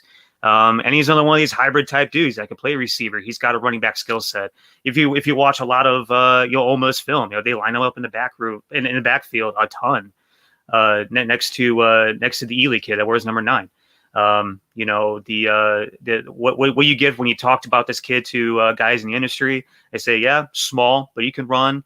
He's got natural hands, has some electric plays on highlight tapes. He can separate. To me, I didn't see him as a special enough athlete or route runner, though, to consistently get separation. I see him as a straight line guy. I think the NFL DBs will be able to hang with him. And he's not consistent on every play. I didn't feel he was very consistent at all. I wasn't really impressed with his route running, to be honest with you. I found other guys to be sharper and have more speed and explosion climbing. And I didn't see the effort in between plays. I thought he was kind of poor selling routes on run plays. And he just sort of looked like he was going through the motions. And, as far as a blocker downfield, he's virtually non-existent or disinterested, whatever it may be. as a blocker when especially when the play's being run even to his side. He's over there looking like a tourist taking pictures. I don't think he's going to put his helmet on anyone. But the one time he does, ironically enough, the one time he does, he is a little sophomoric shoulder, a little high school hairy shoulder, gets flagged for a blindside block. I thought that was just kind of hilarious. But also I'm not necessarily a fan of some of his end zone celebration decisions historically, but I did not put that as a factor into my evaluation. I kept it specifically and strictly objective. Neil, no fun, Stopchinski. What? No fun, man. No fun. Come on. Hey, that was the reason why they lost that game, and then consequently, 85 coaches had to go ahead and get moving trucks and relocate themselves. We're projecting him here to the NFL, the Bears. 7th round, though. Okay, 7th round. Some backstory here. Some backstory. All right, back to our top 10 list. Let's see. Who do you got at number 8, Neil? It is Rondale Moore. There's been some talk about him in the chat room. Why do you have him at number 8? And then I want to learn from Danny why he's not in the top 10. Go ahead, Neil. Take it away. Rondale Moore, ever since his first collegiate game against Northwestern, you heard true freshman Rondale Moore, and the mystique and the intrigue just been building and building up about this kid since. But it's not just mystique, it's not just intrigue, it's not just rumors, it's not just hearsay. The kid's explosive. He's an explosive dude with game-breaking speed, great yak ability. He's never played a full season, which made me put him a little bit further down my list at first until I started talking to some guys. Nobody's concerned about that, which makes me feel pretty comfortable about putting him somewhere in the 2nd or 3rd round. I think he's definitely a day 2 guy. Supposedly also great kid off the field, character off the charts with this kid. He's a football kid, film junkie, weight room warrior, absolutely loves the game. Another big thing that hold my guys to a high level on is guys that just love to compete, love the game. First one in, last one out type of dudes when it comes to the film room, the weight room, all those types of things. He's got elite speed and quickness. He's so elusive. He's like a tailback after the catch. Feet, balance, vision, make you miss ability, low to the ground, has great center of gravity. Kid's tough too. The kid does not shy away from contact. And for a smaller build, he's very stout. He's able to take hits. And on top of all that, dangerous guy in the return game as well, going back to the whole versatility thing. The odd thing was, again, going back to why I had him a little bit further on down the list, to begin with, I think I had him as a 4th round guy to begin with before I started asking around. His unavailability at the beginning of the season was bizarre. He didn't opt out, but there really was no explanation. You had Braum at the podium just kind of giving I just don't know why he's not. No one really could, no one really had an explanation, which I thought was weird. But he ended up playing the last 3 games of the year. So obviously going back to the whole point where the kid just loves to compete. He could have just mailed it in the last 3 games, but he decided to get back on the field and to show everybody that, yeah, I'm still here. I'm still ready to rock, man. Finish the year with 35 catches, which is huge. Didn't have to, but loves the game and didn't want to be labeled as whatever you want to go ahead and label the guy that opts out. Go ahead, Dan. Yeah, all the things that Neil just said, I echo as well in terms of the explosion, the speed, the ability to go over the middle, fearless over the middle, catch it for a guy that size. I got him listed at 5'8", 170. So he's kind of running the 4.3s most likely. This is the guy that's got what I was looking for. He's got the explosiveness, he's got the burst, he's got the hands, he's got the toughness. Then you ask, why isn't he in your top 10? It's because the first thing Neil touched on, the best ability is availability. And I think this is a guy that I have some concerns about. Can he stay healthy? Can he be there week in and week out for me? Can I rely on him? And those are my main questions. So that's why I have him right now in the 3rd round. And I think that's one of the reasons why that might drop. Now you can bring him in and use him as a kickoff returner, punt returner, all that stuff, and take advantage of some of his abilities. But for me, I was looking that really kind of concerns me. And until he proves that he can stay on the field and healthy, there's no point of bringing in that speed, that quickness, and all that ability if I can't get him on the field on Sundays. So that's why I dropped him off in the 3rd. But I like the kid a lot in terms of what he shows when he's on the field. Justin, I think it's Moore over at Draft Network says that Moore has met with a number of teams virtually, but on that long list of teams that he's met, the Chicago Bears are not on there, and the Green Bay Packers are. So who knows? We might be seeing Rondale Moore from Purdue playing for the Green Bay Packers. Yeah, that'd be scary. That would be scary. Don't know what that means, boys. They're not concerned about him, not playing a full season. Well, they got some receivers on their team. Unfortunately, we don't have them. All right, back to our list here. Who would he have next? Let's talk about Danny's number 8 pick, Rashad Bateman. It's funny. I was thinking about not putting Rashad Bateman on my top 10 because he's a guy. If you watch his 2020 tape, it's talk about a mystery, Neil. I mean, this is a guy that first of all, when the Big Ten was not going to play, he opted out. Fine. And then when the Big Ten came back and played, he said, no, I want to play. But he looked like he wasn't interested half the time. This guy, first of all, his positives. He's a 3-year starter. He's a guy that last year was 2019 was a 13th All-American at 60 receptions, over 1,200 yards, 11 touchdowns. The thing I like about him, first of all, he's a smooth athlete. He's got the solid size, the quick feed, and the body control. Good form as a route runner, sinks his hips, pops in and out of his breaks. He can concentrate, he can track and adjust to the football. Again, another kid that does well on back shoulder throws. Effective on slant routes when he uses his frame to go ahead and shield away the defender from the football. So, he has some plays there. And then coming into the season, everyone had this guy as a first-round pick. And I watched his 2020 tape, and I'm like, and I remember watching him last year when I was watching his teammate, Tyler Johnson, who I liked a lot, and who ended up going in the 5th round to the Buccaneers, who I think is going to be a steal for the Bucs eventually when they move on from Antonio Brown and give him more reps. So, for me last year, I don't know, Neil, if you feel the same way. I liked Tyler Johnson more than Bateman last year. This year, I think I know he's going in the 2nd round. I put him in my list, but again, he's a guy that gives you some of that, big playability we saw right there, getting down the field, using his size, his length, his ability to go up and get the ball. So he's going to run anywhere between a 4.49 and a 4.52 in that range. So, he might be a guy that his ceiling might be a number 2 possession type receiver. I know a lot of scouts are higher on him. A lot of people actually are higher on him than I am. I put him in there because I thought he's a guy that's going to go in round 2, and I think is a guy it's intriguing in terms of giving you size. He could be a guy that could potentially replace like Allen Robinson, right? But his 2020 tape was not something that impressed me that much. Yeah, he can go ahead and go in round 2 and open up some of these other guys that I like more to get taken on later on. That's fine. That's perfectly fine with me. I'd rather play against the guy, to be honest with you. Yeah. You said he had guys that felt very highly about him. I also talked to a bunch of guys that thought he was highly overrated, which is where I didn't need that for affirmation whatsoever. I definitely trust my evaluation before trusting somebody else's. But the kid just didn't amp me up. We go back to the 2019 film. We talk about that as a potential 1st round type film.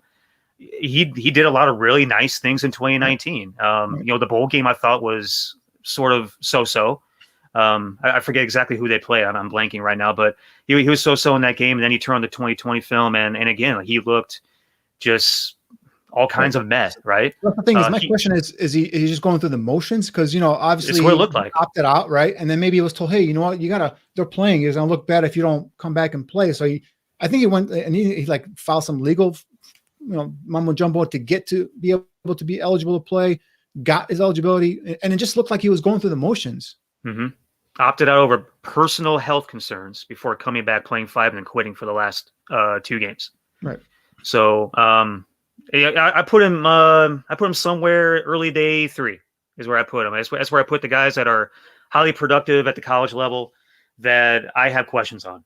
Essentially is what 4th and 5th round guys are to me. Had the big years. I think he still has a lot to prove. He flashes really good hands and routes and competitiveness at the catch point. The thing I do like about him, he does give the feel that he's bigger than he is. He's a 6 foot, 210 pound dude that makes you think he's like 6'3", 6'4". It's the way that he plays. He is long. He does a good job catching the ball away from his body and all that kind of stuff. Right. I think he kind of lacks speed and quickness a little bit, though. I think he's going to test in a little bit lower than that 4.49, 4.52, extremely specific, range of time that you listed off. I think he's got some lower body stiffness to me. I think he's going to struggle with separation. To me, I think he's overrated overall. But he's natural as a pass catcher, as from a position-specific skill set standpoint, very natural. The other thing that's kind of weird to me, as a junior going on to his senior year, he has an undeclared major. What the hell is that about? That is weird. that also made me. That kind of that was the number 2 point on the things of really bizarre stuff, like opting out and then quitting. Now he's got undeclared major as a junior. That didn't make any sense to me. But I mean, not that makes that's not going to make him a good NFL player now. It's just something noteworthy I thought was bizarre. Sure. I mean, a lot of guys are playing college football not because they want to be in college. They want to get to the pros as quickly as possible. And it sounds to me like perhaps he opted out just to stay healthy for the NFL draft and not hurt his earning power, so to speak. So anyways, let's get back to this top 10 list. And a guy that Danny has on his top 10 list, I'm not seeing it on Neil's, is Tutu Atwell. Tell me about Tutu. Yeah, this is a kid, another one of those, going to run in a 4.3, probably 4.35 area, 5'8", 160 pounds. Another one of these, slot receiver types that's going to be sudden off the snap with real, quick feet, instant acceleration, with real good speed, kicks it into high gear, pulling away from defenders, create separation with that speed, with, consistently separating and threatening both vertically on go routes and horizontally on crossers and sweep motions. So this is the guy when you saw him running a crossing route, defensive backs couldn't keep up with him. So burst acceleration is the name of his game. He's a guy that can take those short throws and turn them into big time plays. So show some toughness for a guy that's 5'8", 160 pounds, goes over the middle, doesn't really back down from a lot of guys either. So he first caught my eye, again, his speed, his quickness, his ability to be able to make plays like that. When I was watching Des Fitzpatrick's tape and I'm like, I looked into him more, and then more and more I saw him, like, this is more of something that I'm looking for in terms of what, the Bears could use on offense too. So that's why he made my top 10 there. Yeah, I mean, 100%. I'm on board with everything you said. He's number 11 on my list, right? I asked a couple guys to give me something on Tutu. What do you think? And one guy just simply said, legit. I'm good with that. I mean, I see a lot of that adjective with Tutu. I think I just have him a little bit lower. I was kind of debating on him and Shi Smith for my number 10 spot. But, with Tutu, I think I go back to leadership and to versatility and guys that do multiple things. Not only did I shouldn't say not only, but I mean, he did set a school record for single season receiving yards and tied touchdowns for 2019. Right. And I mean, Louisville, not that they're wide receiver U or any stretch of the imagination, but they got some dudes coming through there. So for him to have that kind of status, to be in the record books like that, pretty massive. But the kid was a quarterback in high school. He was from Miami, Florida, played at Miami Northwestern, big time high school football program in southeastern Florida, over there on South Beach. They do a lot of different things with him at Louisville. Gadget guy, which, if we end up needing to replace, Tariq Cohen, he could fill that role. He could fill the slot receiver role. He's a talented pass catcher in addition to just being a gadget guy. I think he does a great job of tracking many balls downfield, making the catch over his head. He's very natural, looking the ball in, using his hands away from his body. He's a guy that does have a few drops like some of these other guys. He does need to fix that, probably more so than some of these others. But again, I don't log that as a tendency, just a noteworthy thing to keep an eye on, just in case it starts becoming a little bit more of a tendency. I don't think it's a tendency at all, but he's got a knack for finding the open spaces and for sideline catches. He's got great field awareness. He's made some seriously big time NFL catches in his career, especially this past season. He's made some big time catches out of his catch radius too. And you said it, Danny. The kid's fearless. He makes catches in traffic. Knows he's going to get hit, get lit up. Big guy toughness, this kid. Like my three best adjectives to describe him is just natural, smooth, and fast. I think I pretty much tell the story about this kid. I think he's going to drop a little bit just because of his size. That's all. Okay. So Neil, you had Dwayne Eskridge at number 9. We've talked about him. Let's talk about your number 10, Shi Smith. He sneaks in ahead of Tutu Atwell. Why do you like Shi Smith? Shi Smith got sold for me even more so than he already did with what he did down there in Mobile. He's a kid that isn't really big from a stature standpoint, but he's got phenomenal length. Measured in at 5'10" on the dot, 186. But you look at his length measurables, 9 3/4 hands, 31 and quarter arms, 75 and a half wingspan. Massive for a kid that size. Yeah. He's been a starter since he was a freshman in the SEC, and he's more than just a flash player. He made his name as a freshman as a go-to guy. Very good route runner, shows big time catch radius, great length measurables like I talked about. I just think he needs to bulk up a bit. That's the only thing that I think he needs to do as far as his, physical growth and development. He's instinctive and slippery and competitive. He's got strong hands, and you can see that, muscling the ball away from guys at times.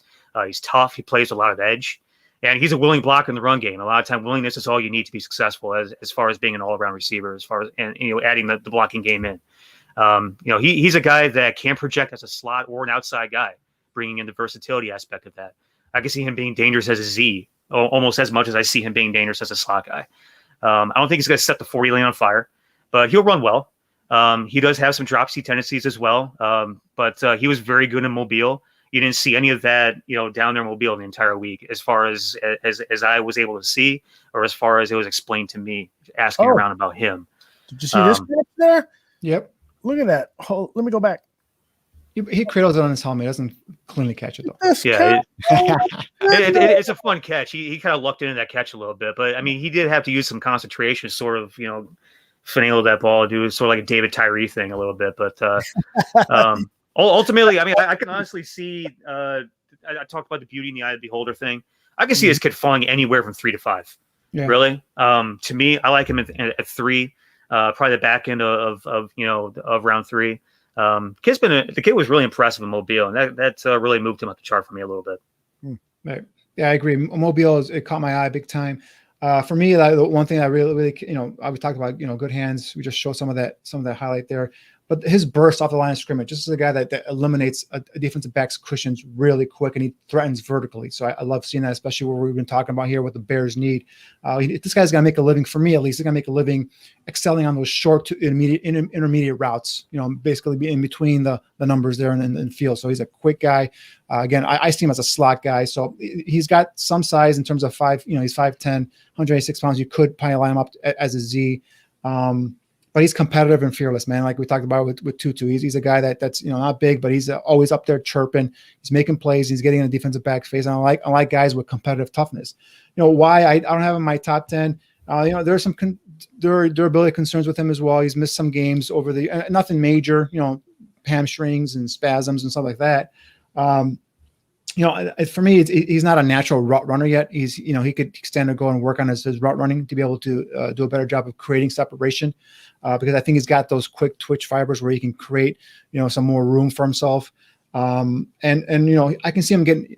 I do see him getting all muscled in the crowd for the football. Even though you see him times going up and getting the ball, a lot of times he doesn't come back down with it. So I like to see a guy that's going to be physical through the catch. Catch through contact is what I call it. So there are some times where the DB was able to go through him to get to the football.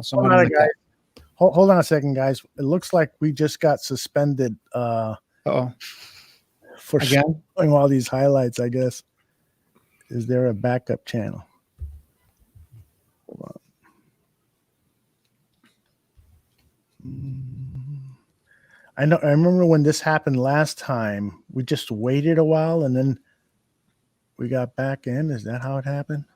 Yeah. Or did I have to reload? I think we're back. Oh, okay. Looks like we're back.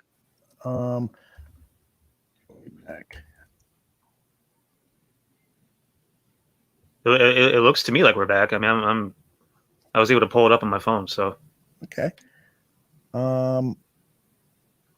I'm just waiting for somebody to acknowledge. Tony says HODL. What does HODL? Yeah, although, I just saw you waving. We're back. Okay. Rock and roll, baby. Thing. All right, so we'll cool it on some of the highlights. Why don't you go ahead, Danny, and finish your thought on, I think it's Shi Smith, right? Yeah, like I said, I was saying some of the concerns were just some durability. So it could probably get better in terms of a route runner to creates better separation, get a muscle for the football, be stronger to the catch point. And so those are some of the things where I kind of had him out of my top 10. But I think I listed him in a second or third round. I believe that's where I listed him. He's going to end up going. So late day 2, early day 3 could be a nice area for him too. So, but definitely he's a guy that also helped his stock and boosted his stock at Mobile. So, Sure. But definitely, going through this, I don't know if Neil, you noticed going through this receiver core or his receiver class, a lot of teammates. We have the Alabama boys, Waddle and Smith. We have the LSU guys, Jamar Chase and Marshall. North Carolina guys we haven't talk about yet. The Adami Brown and Daz Newsome, who I really like. SC, we got the St. Brown kid, and Tyler Vaughn's another kid that I think day 3 is going to be hell of a prospect for our team. And in Louisville, we'll talk about Des Fitzpatrick and Tutu Atwell, and then in Florida, Kadarius Toney and Trevon Grimes. It's just funny how these now we got teammates that are going to be drafted. So that tells you that the colleges are bringing in these athletes, these receivers, and developing them, and 2 or 3 at a time here, and then just sending them off to the NFL. So that was curious. I don't know if you saw that curious or not when you were going through it. Seth Williams and Anthony Schwartz, another 2 guys that are on my list as well. The 2 Auburn guys. You got a third LSU guy, Racey McMath. Yeah, I'm not a big fan of McMath though. He's 4'6", man. He's going to be a 4'6" guy. Oh, I don't know, man. I think that I think he's going to sneak up on you. Bet you a beer runs a 4'6". Do what? I bet you a beer runs a 4'6". I'll bet you a beer. Okay. All right. Look at these guys. Oh yeah. Now YouTube is really going to kick us out. Gambling. What if he runs a 4'7"? I still win though, right? There's no Price is Right rules. It's Price is Right rules. You can't go over. By the way, we just learned why YouTube kicked us out for a brief amount of time. It's because they're jealous at how handsome I've been looking lately. According to That's got to be it. That's got to be it. All right. I think we covered everyone in the top 10. Is there a name that we missed out on? No, I think we covered the top 10 pretty well. Great job on putting this together. I know it's tons of tape, but it didn't stop there. You guys have more players to talk about. And so let's see. Let me bring up a name here that we have not talked about. And how about this guy here? Tylan Wallace, Oklahoma State, 5'11". Danny, you got him targeted as a 3rd-round pick, and Neil has him at number 4. Why don't you start us off, Danny? Let me get my notes on Tylan Wallace here real quick. Neil, if you have your notes ready, you want to go ahead and just jump in on him? Yeah, I can rock and roll. A guy that was another one of those dudes at Mobile. Came in at 5'11", 193, 5'11" on the dot. 9.5 hands, 29 and 5/8 arm, 73.5 wingspan. Not great length measurables, really kind of average. That arm length is really below average, to be honest with you. But he's another guy that I have in round 4 as a guy that was very productive at the college level that I just still have some questions on, or that may not be the explosive game breaking type, or there may be some things that are lacking. Right? He is a big play, big game receiver at Oklahoma State. He's a dude that really shined when the lights are on, and that's what I really liked about him. I was going to have him a little bit lower, but the fact that he showed up when the games were the biggest and meant the most, that really won me over with him. He led the nation with 63 catches of 10 yards or longer, 25 of 20 plus in 2018, averaged 17.3 yards per catch, and in his first season as a starter. And again, it shows up in the biggest games. I think he's a tough kid. He doesn't shy away from contact. He catches balls in traffic. I think he's got incredible ball skills and body control. He doesn't climb routes with great speed, and therefore I think he'll be forced to win a lot of contested catches.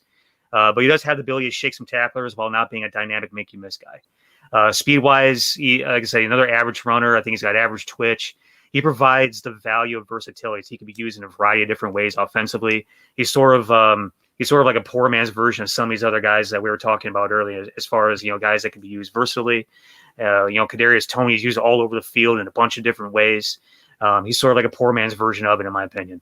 He doesn't offer a defining trait, but I think he's an early day 3 guy with room to prove himself. Probably not a number 1, but will be a contributor and specs player early.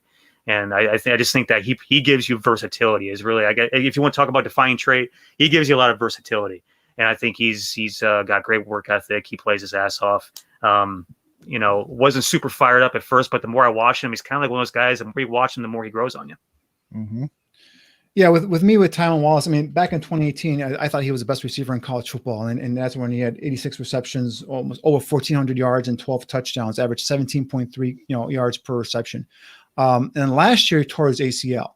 And I think this year, watching his 2020 tape, comparing him to 2018 and 2019 prior to the injury, I think he's obviously, you could see he's not back at 100%. And I think Neil hit it on the head, in terms of his speed. I don't think his speed is fully back yet. I thought prior to the injury, Neil, I don't know if you agree, but I think he was in a 4.4, high 4.4, low 4.5 range. I think now he's in the mid to low, high 4.5s right now after the knee injury. So I think this is a guy, let's give him some time to recover from that knee injury. But, He's a guy that I thought of like an Adam Thielen, right? But more athletic, a guy with better body control, a guy that can contour, go up and get it in a crowd.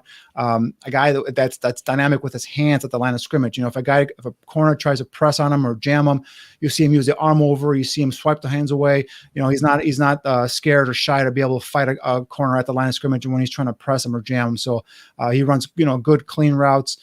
Doesn't run an entire complete route tree, NFL route tree at playing at Oklahoma State. Ran a bunch of go routes, some digs, a lot of comebacks and some crossers, but not really everything that I like to see in terms of the NFL route tree. So, but definitely a guy I think if this was 2 years removed from his injury, I think we'll probably see a more explosive athlete. But I think right now he's still probably recovering. And again, this is just a guess on my part. I'm just going off of what I've seen on 2018 tape, and pre-injury 2019 tape compared to what I saw here 2020. I think even at the Senior Bowl, he didn't look, that explosive. I don't even think he played in the game. So, and he didn't really make much waves during practice. He never really stuck out to me, one-on-ones. And this is a guy, like I said, in 2018 was probably the best receiver in college football. So I want to give him some time, and a team might get lucky and get him in a day 3 and end up having a starter, a potential number one receiver, because his tape is not the greatest this past season. Yeah, Sports Illustrated is saying that because of his injuries, he looks like he could be a day 3 top value. He'll probably sink into that day 3, and whoever picks him up might get a really, really explosive, good player there. All right, let's move on now. Everyone in the chat room is wondering if you guys are going to talk about Dyami Brown from North Carolina, the 6'1", 195-pounder. Danny has him as a second rounder. Neil, though, has him as a day 3 pick, somewhere around the 5th round. So, Danny, take it away. Tell me why you like him so much. Yeah, I mean, this is a kid that really last year just exploded onto the scene. At least for me, 6 feet, 185 pounds. He's got the solid size. He's going to run probably a 4.45, 4.47, that type of range. Last year led the ACC with 1,099 receiving yards. Became the only player in school history with multiple 1,000 yards seasons. Talk about the size. He's got good arm length. This is a guy that provides a nice catch radius. Solid straight line speed. This is a guy that can stretch a defense, possesses that body control and balance that you look for a guy that can be able to adjust, turn, contour to the football. For me, he's just a smooth overall receiver, smooth overall athlete. Another guy that can extend out away from his frame, pluck the ball out of the air. We talked about him being able to track and contour the ball very well downfield. This is a guy that just give him go routes, and he's most of the time he was getting open and running by defensive backs. In terms of his route running, quick in and out of his breaks. Good feet at the top of his stem. He gathers quickly on those hitches and those comeback routes. Uses a slight outside head nod and a jab step to freeze a DB and then gets vertical downfield. So you see that acceleration, that point where the DB is frozen, caught flat-footed. You see him put in that burst, that acceleration, get by him and get downfield for a big play. So I like the way he finds holes in zone coverage. Those are important for me where I see guys in college being able to decipher the zone the defense is playing, find that soft spot, sit there and give his quarterback a release valve. When I see that happening on a consistent basis, I go ahead and I put this down as a positive. So, some of the negatives for me, he lined up predominantly on the left side of the formation as an outside receiver. Didn't show much versatility in terms of lining up in the slot or other areas in the formation. Physicality at the catch point is lacking. He has to get better at be able to catching through contact. A lot of times, he'd go up for the football and DB would meet him at the same time. And instead of holding on to the ball would bounce off his hands because the DB went in and got through to the football through him. So he's got to be able to get better, more physical at the catch point. So had some easy drops. I saw him in terms of not really always catching it and running it, tucking it underneath his arm and getting some yak after that. I saw him a couple times. There was a game where he had a couple drops, and then next thing you know, he's using his body to go ahead and secure the ball. That shows me that he doesn't have much confidence in his hands. Maybe just a bad day, bad week, whatnot. But I like to see him be, he's shown the ability to be able to catch it cleanly with his hands, snatch it out of the air. Just, I want to see more confidence in his hands. So, those are mainly. I mean, this is the guy. His ceiling. He's got number one potential, but I think he's probably going to be a solid number 2 receiver in the next level. Man, if he played Virginia every game during his college career, or if he played Virginia in the NFL, he'd be an all-timer. You guys see what he's Not done Virginia against McCaskey, Virginia these past 2 not years? Virginia McCaskey. You're talking about Virginia, the school, right? Yeah, Virginia school, Yeah. not Virginia McCaskey. That's disturbing, Danny. I don't want that. I want to hear that from you ever again. Well, I mean, he played Vatech. I saw him against Vatech. I saw him against Syracuse. I saw him against NC State.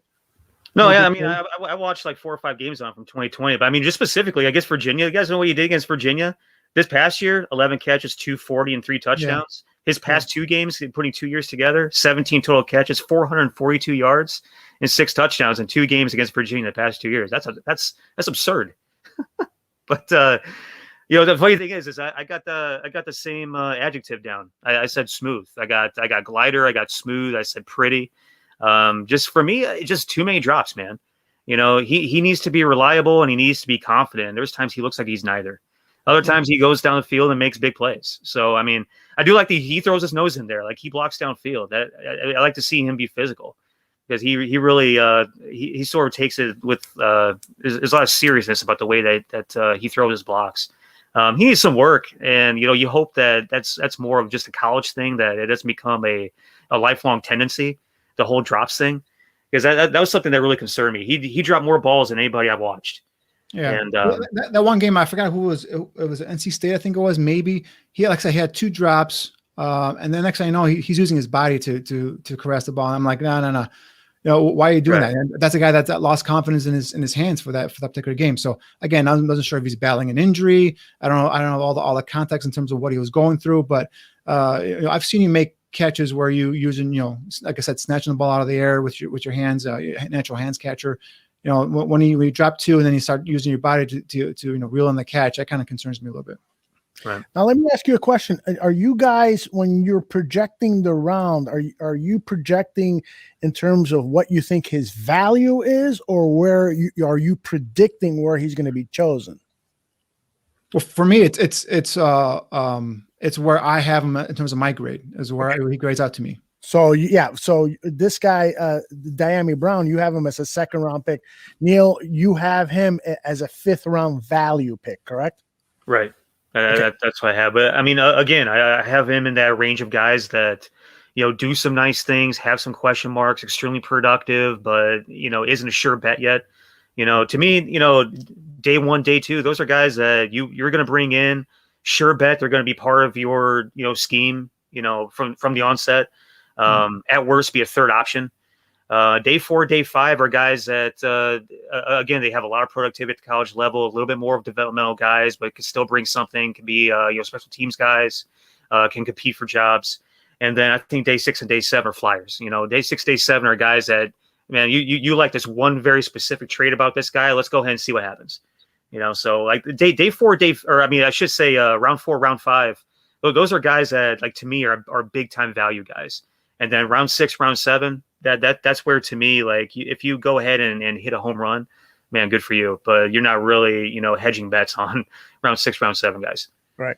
And they're just like last year. You're going to find guys in rounds 4, 5, maybe 6, 7 that are going to come in and contribute right away. Look at, talked about the kid on the Bears there. So Darnell Mooney, 5th round pick. The guy became a starter towards the end of the season. So you're going to have fine guys this year in this class as well, because of the depth in this class.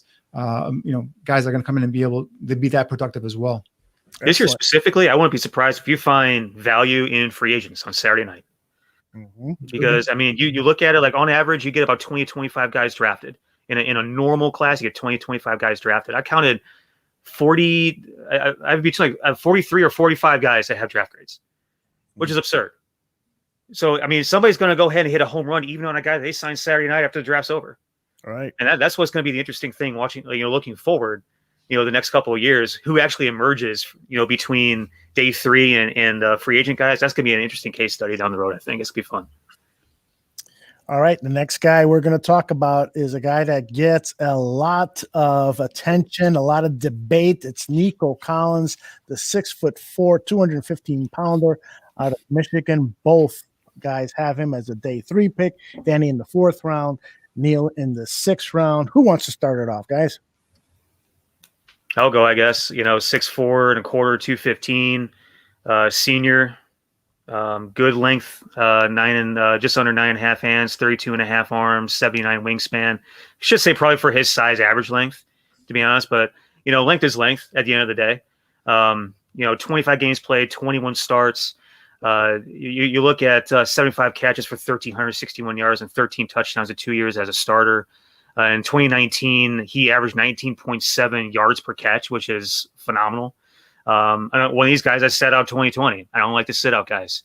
So, I mean, not that pegged him all the way down the 6th round for me, just that simple fact. But I think he had a lot to prove coming into this year, and he decided not to prove anything. He was a guy that was highly recruited coming out of high school, was a 4-star recruit out of Clay Chalkville High School in the suburbs of Birmingham, Alabama. Was one of my favorite recruits in high school. I thought this kid had great speed and athletic ability, and even still such a high ceiling that he could develop into something great. And to me, like he didn't reach his full potential, which may mean that he still has a high ceiling and he still needs somebody to get it out of him. Not going to pretend like anything that's happened over at Michigan over the past couple of years has been, functional from an offensive standpoint of things. But, with Nico, I do like that he's quick and aggressive at the line, at the point of attack. Like he gets after that corner that's across the ball from him, and he has a quickness to be able to beat him with quickness. The last game that you watched that he actually played in, the Citrus Bowl versus Alabama, though, only 6 targets, 4 catches, 2 very easy drops. Which again, talk about that when we're talking about Diami Brown, the drops thing, it kind of sticks in your head a little bit. When these guys drop these easy balls, it makes you start second guessing. My guess is he'll run kind of average, but he'll jump really well. He'll probably jump in the high 30s on pro day because he shows some explosiveness on film when he goes up and high points balls that is kind of unique to really this draft class, because you have a lot of shifty, slotty, type of guys that won't necessarily be looked at as jump ball guys, but they're going to be mismatches. His numbers will be at his advantage.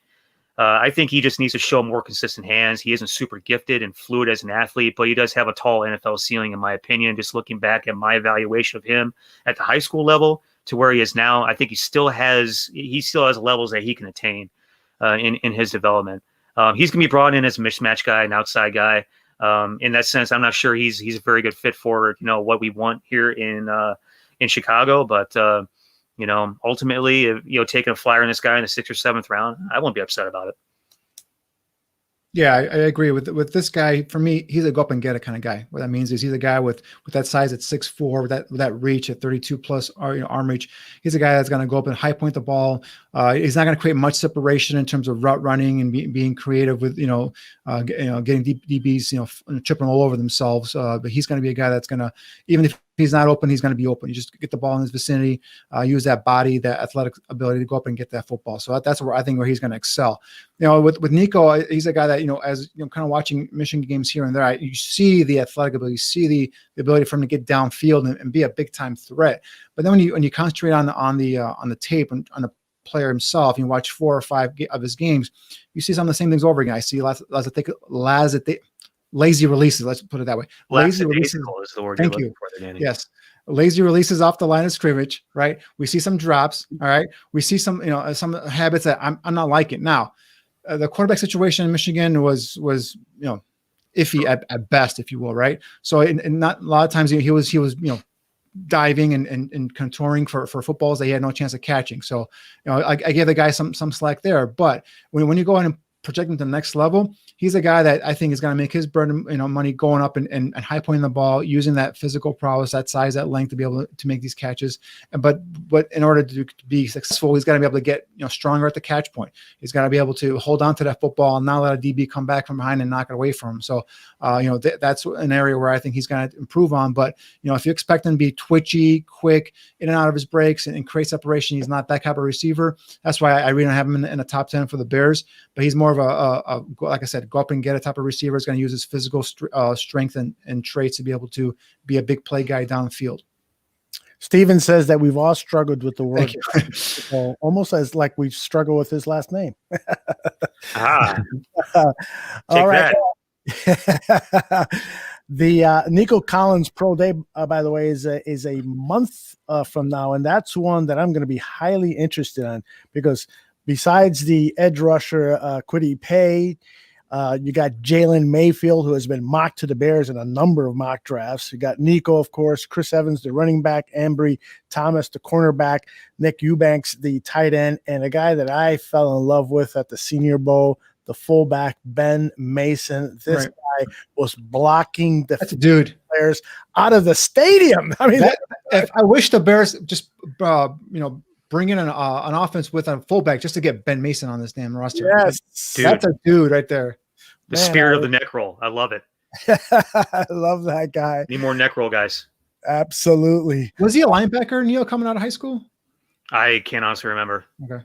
We'll get to fullbacks later in the season prior to the draft. Right. He doesn't. Nagy doesn't believe in fullbacks. Come on, Neil. What? No, Nagy doesn't believe. I'm sorry.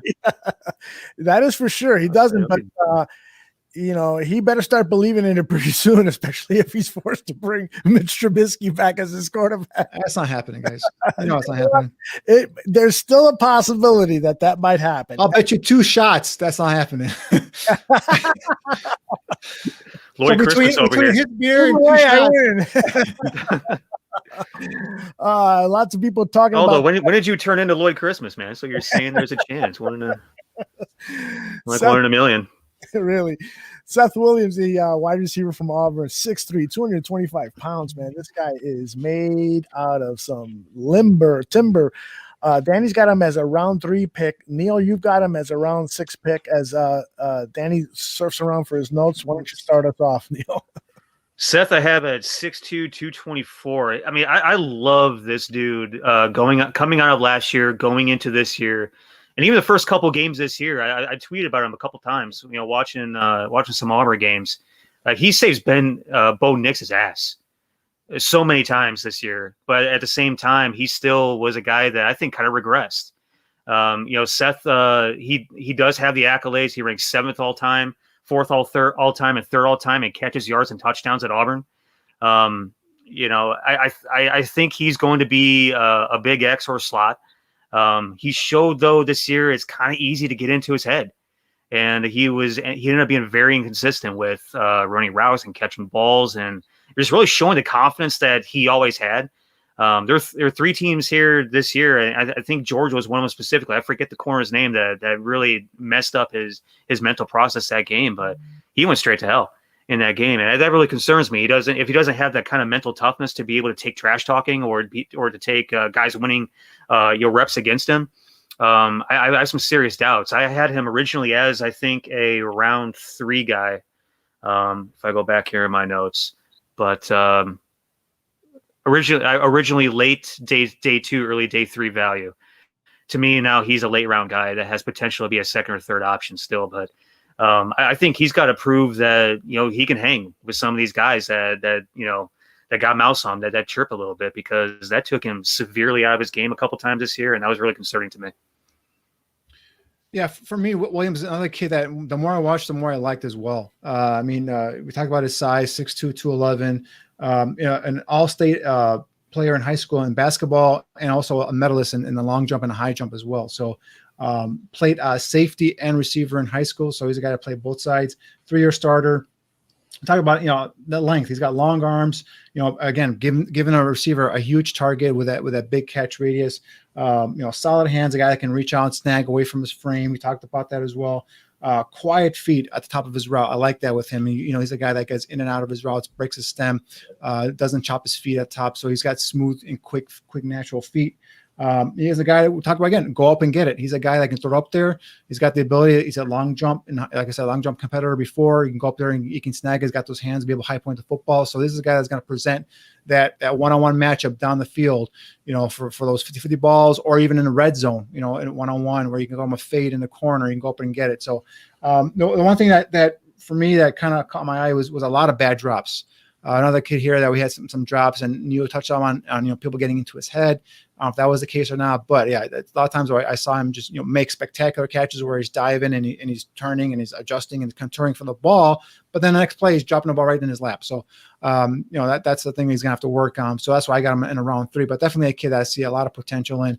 His teammate Slane has done a damn good job with the Giants. So I think I don't know if this guy has the same kind of trajectory in terms of NFL progression, but we'll see. But I think this guy's got some talent, and like I said, that size, that jumping ability, and ability to make big plays on the field. I think he's gonna has a chance. Yeah, USA Today has him mocked in the 3rd round to the Detroit Lions. So that'll be interesting to say. And then there's another publication here that covers the Broncos, and they say definitely stay away from Seth Williams. I won't go into all the details, but a lot of the same knocks that you have on Seth Williams are documented over at it's at the SI.com site that is devoted to Broncos football. All right, guys, let's see. Who else you want to talk about? Let's move on to Cade Johnson, who is from South Dakota State, 5'10", 186 pounds. Danny's got him mocked to the 3rd or 4th, and Neil the 6th. Danny, why don't you start us off? Yeah, with me, this kid, my first time watching him really play was at the Senior Bowl, and what he did down there was very impressive. He's an inside slot guy. At 5'10", 186 pounds, the guy that doesn't have blazing speed. So I think that might hurt him a little bit, but he's got that shiftiness, that quickness to be able to play inside the slot where really quickness, short area bursts is really important, I guess, seen by some teams in terms of, as opposed to just pure speed, right? So a guy that can be shifty, can take a two-way go and turn a corner, turn defender, inside out and be able to get open real quick, real fast. So that's where Cade, comes in for me. At the Senior Bowl, you saw him on the outside one-on-one, make some spectacular one-handed catches, going up against defensive backs where really, he wasn't really necessarily open, but he just was able to go ahead and outwill and outstretch and get the football. So he also showed a little bit of a burst in terms of those drills as well. When he got in phase with a DB, he had a second gear, be able to go ahead and put a little bit extra in there and then, get a little bit of over the top leverage. So definitely a guy I think you'll get him, bring him in. He's a slot receiver all day. I can see New England Patriot written all over this kid for some reason. I don't know why, but that's the type of guy he is. Tough guy, goes across the middle, and it's going to be making a living there. Yeah, copy paste. That's pretty much exactly what I have written down here in my notes. Slightly undersized. He's not going to blow away the testing, but so solid of a receiver. And I too was blown away by him. Not blown away, man. That's the wrong terminology. But he had a super productive Senior Bowl week, and that was really the first time I had any exposure to Cade Johnson. I've heard his name before. Didn't really get a whole lot of, South Dakota State isn't necessarily like a highly requested game in my household. So didn't see a whole lot of Jackrabbit football over the course of the past couple. No, but I'm sorry. That's just mean spirited. He spectacular one-handed catches that we can practice. He has big play potential. You see all that kind of stuff. I don't see him as a guy that athletically creates, separation. He's not necessarily athletically gifted. He needs to run super crisp routes, which I think is what is his bread and butter. I think he's a really, fundamentally sound kid. He can make a first man miss, but he's not a jitterbug. Slot guy all the way. I get the New England, projection there. That's exactly what I was thinking, watching him, play, I think it was 2019 film. That's the last time that they played football. Interesting kid. I have him in 6th round because I still think he's a little bit of a project and, not playing this year. I don't know. I think there's still some evaluation work to be done. Yeah. This guy, really impressed the hell out of me at this Senior Bowl. This was a clip that was just making the rounds. It's a GIF, so it'll re-rack here in a second. But look at this move off the line of scrimmage and what he does to that poor defensive back. It's just unbelievable. And he was doing this all week long at practice, just really wowing people. He's a guy to keep an eye on. I was really impressed with him.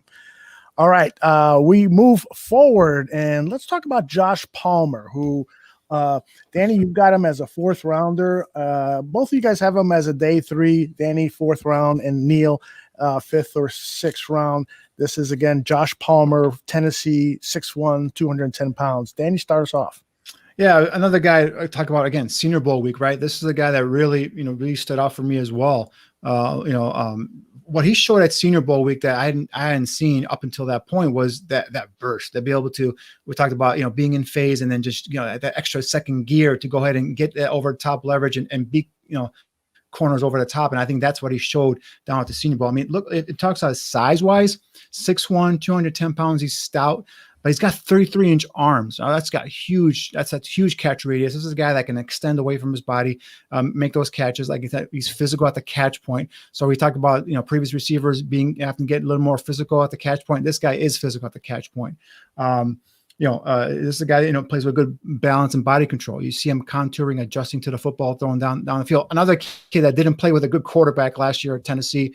There was one touchdown, a couple touchdowns he made at versus Georgia, where the guy's just the ball is like, I think two or three feet off to his right, and he's running left and he turns, contours, and just makes an incredible catch, all hands catch. So definitely a guy that the only thing that was missing for me was that speed, but he's projected to be anywhere within the high 4.5, maybe low 4.6, but I think he might be faster. Now he plays faster than that on tape, so we'll see how it comes out with. But yeah, this is a kid, man. Like I said, physical at the catch point, body control, be able to contour, make those adjustments. In terms of he's a willing blocker. He'll compete downfield. He'll take his man and he'll maintain and sustain his blocks downfield as well. So definitely a guy that I think if he had any sort of resemblance of a decent quarterback would have better stats for sure. This might be that catch. Oh, this is what that's just for that ball. There's another one. There's a touchdown where he does a great job of just turning to his right, making that touchdown catch and keeping his foot in bounds too. So definitely impressive under this kid, but he's going to probably be a day 3 pick. Yeah, I was tempted to put him in day 2. Not gonna lie to you.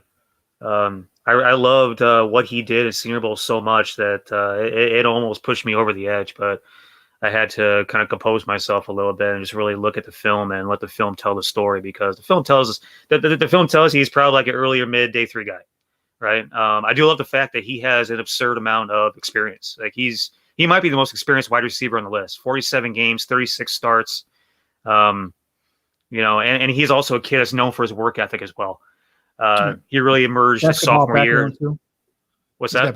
He's got basketball background too. Grew up in Canada. Right. Yeah. Out.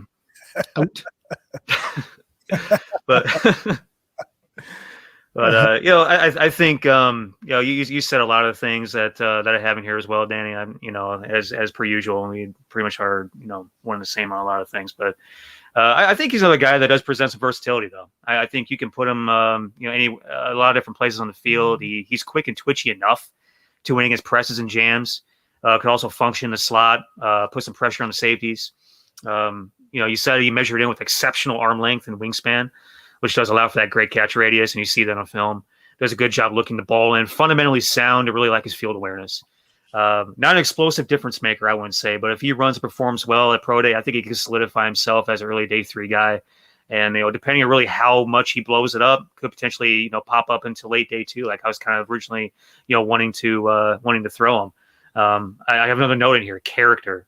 This kid comes with a great character record, and right. So again, I'm not ever going to look at character as just a side fact. I mean, character is really what you win with a lot of times, and so I could see bringing that guy in, him being a big time role player and really helping us win a couple extra games just because of the way that he works. Right. It's what I saw at the Senior Bowl that I didn't see on tape is that second gear, that over top acceleration to be able to separate. I was worried about prior to Senior Bowl, worried about can he get open versus NFL coverage versus more twitchier, more athletic corners. I know he's got the arm length. I know he's physical at the catch point, but at some point you're gonna have to give your quarterback some separation there from the be willing to throw the ball to you. So that's where it concerns me there with him. But at the Senior Bowl, we just saw some of those highlights. He's a guy like, again, got open, consistently got open, was able to, put that second gear in, again, get over the top. I keep saying it over and over again, but you just didn't see that at Tennessee all the time. So it just something, I don't know if it was just a one-on-one, juices were flowing, whatnot, it was time for him to show out, and he did. Finally had a decent quarterback throwing to him. Maybe that was another issue there as well. So we'll see. But yeah, definitely a guy that intrigues me too. Hey, it's Tennessee. Speaking of teams that can't get the quarterback right. Right, exactly. His pro day is March 25th. That's one that I'm going to be keeping an eye on. I'd like to see how he performs there because I like this guy a lot. He's intriguing. Is a good comp for him, Alshon Jeffrey, without all the muscle. And so Alshon was about 6'3". Yeah, so this guy's got the arm length, but he's about 6'1". A guy for me, and this is going way back in the way back machine here, but it's Marty Booker. That's who I was looking at. Really? Okay. Yeah, I was also thinking that. Yeah. Yeah, a guy with long arms, not extremely tall, but not extremely explosive. But my only question is can he get open against NFL corners? That's my only real question about him. But a toughness, character, like Neil said, experience, 3-year starter. He's got a basketball background, so this guy can go up and get the football. There's a lot to like about him. It's just it's something. He's not that twitched up. Okay. Before I get back to the list of guys that we were going to talk about, not on that list is Jalen Darden, who we've got tons of comments of him in the chat room. Is this a guy that you guys are not impressed with, or you just haven't had time to get to his tape? It's not. Go ahead, Neil. I was going to say it's not that. We're not impressed. He's listed 5'9", 174. So, you hope that he's not 5'7", number one. What he has done at North Texas is ridiculously impressive. 74 catches just this past year, 74 catches, 1,190 yards and 19 touchdowns. He's our all-time leader in catches, yards, and touchdowns, and single-season receiving touchdowns, second in total career touchdowns. Single season receiving yards. I mean, the kid's explosive. He's elusive. He has dynamic hallmarks, but I think his stature is going to limit where he goes. And again, it kind of, if you see him on the hoof or you see a field level video of the kid, he does look ridiculously tiny. He looks Tariq Cohen like. He's not. He's not FCS, but he's still a lower level FBS dude. In that he is a group of 5 guy, not a P5 guy. Small in stature, but he's wildly productive. The wildly productive part is what might get him drafted. If he didn't have that kind of production, I think he might end up being one of those guys that gets picked up on Saturday night. But I think someone will come away with a tremendous value if he ends up being a dude, because he's either going to go probably in the 7th round. He might go Saturday night as an undrafted free agent. He's intriguing as hell. He's one of the guys that I have highlighted as one of my big time sleepers. Yeah, I did a workup on him because I think last week I forgot someone in the chat asked about him. So I went in and I getting a lot of attention from our followers. He really he's 5'8", 170 pounds is what I got him at. He's a guy that's got punt return and kickoff return experience. He's got his career averages for punt returns is about 8.9 yards a return, 17.6 yards for a kickoff return. A 2-year starter, as Neil mentioned. North Texas all-time leader in receptions with 230 receiving yards, over 2,700 yards and touchdowns with 38. Last year he had a school record 19 touchdowns in 2020. So for me, this guy's got home run hitting speed. He's got quick feet, burst acceleration, snap explosiveness, meaning he just jumps off at the line of scrimmage, eats up that cushion that DB gives him. So he's a lot of what we were looking for. Quick upfield, post catch, that burst and acceleration. When he catches the ball, he quickly hits it upfield and gets as much as he can in terms of the yards after the catch. Again, speed and burst to be able to take the top off of defense is what he provides you. But for me, it's some of the things that kind of concern me a little bit with him was he's a more straight line guy as opposed to a guy that at 5'8", 170, I expect him to be a little more herky jerky, make guys miss in the open field. But he catches it and he goes right. So he's got small hands. I see a lot of times that the ball, a couple times where the ball was knocked out of his hands after the reception. So that's something that concerns me as well. Play strength, obviously he's a smaller frame kid.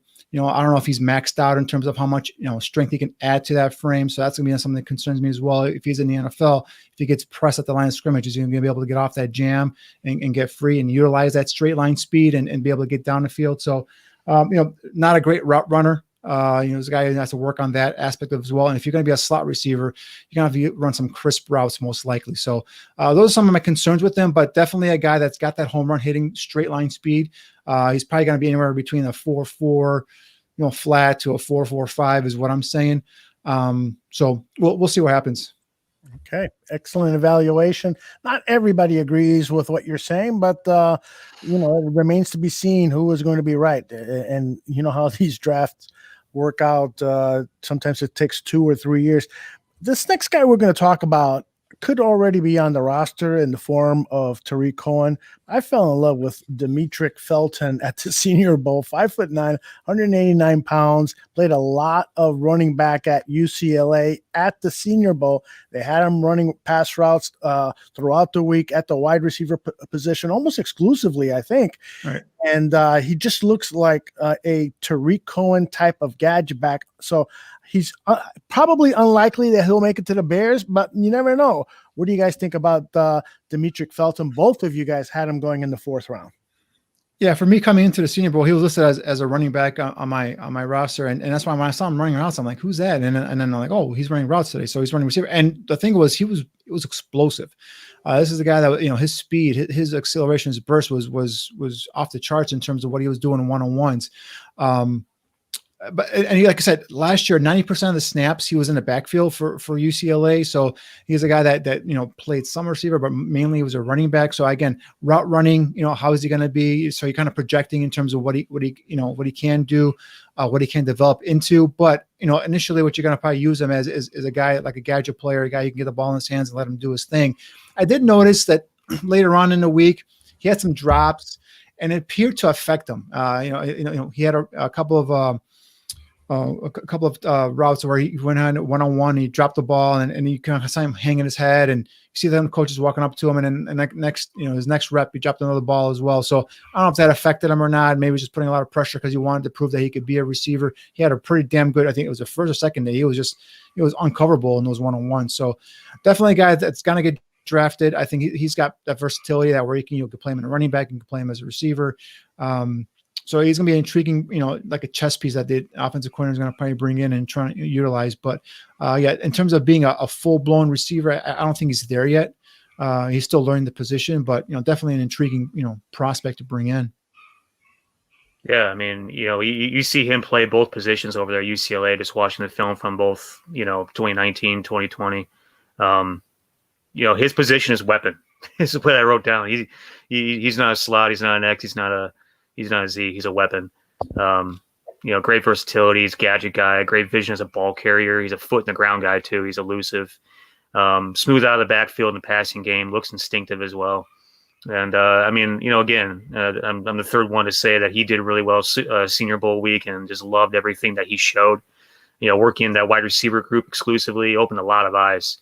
And again, you said he has explosive tendencies. I think he's kind of, to me, in the mold of Rondale Moore a little bit without that elite track speed.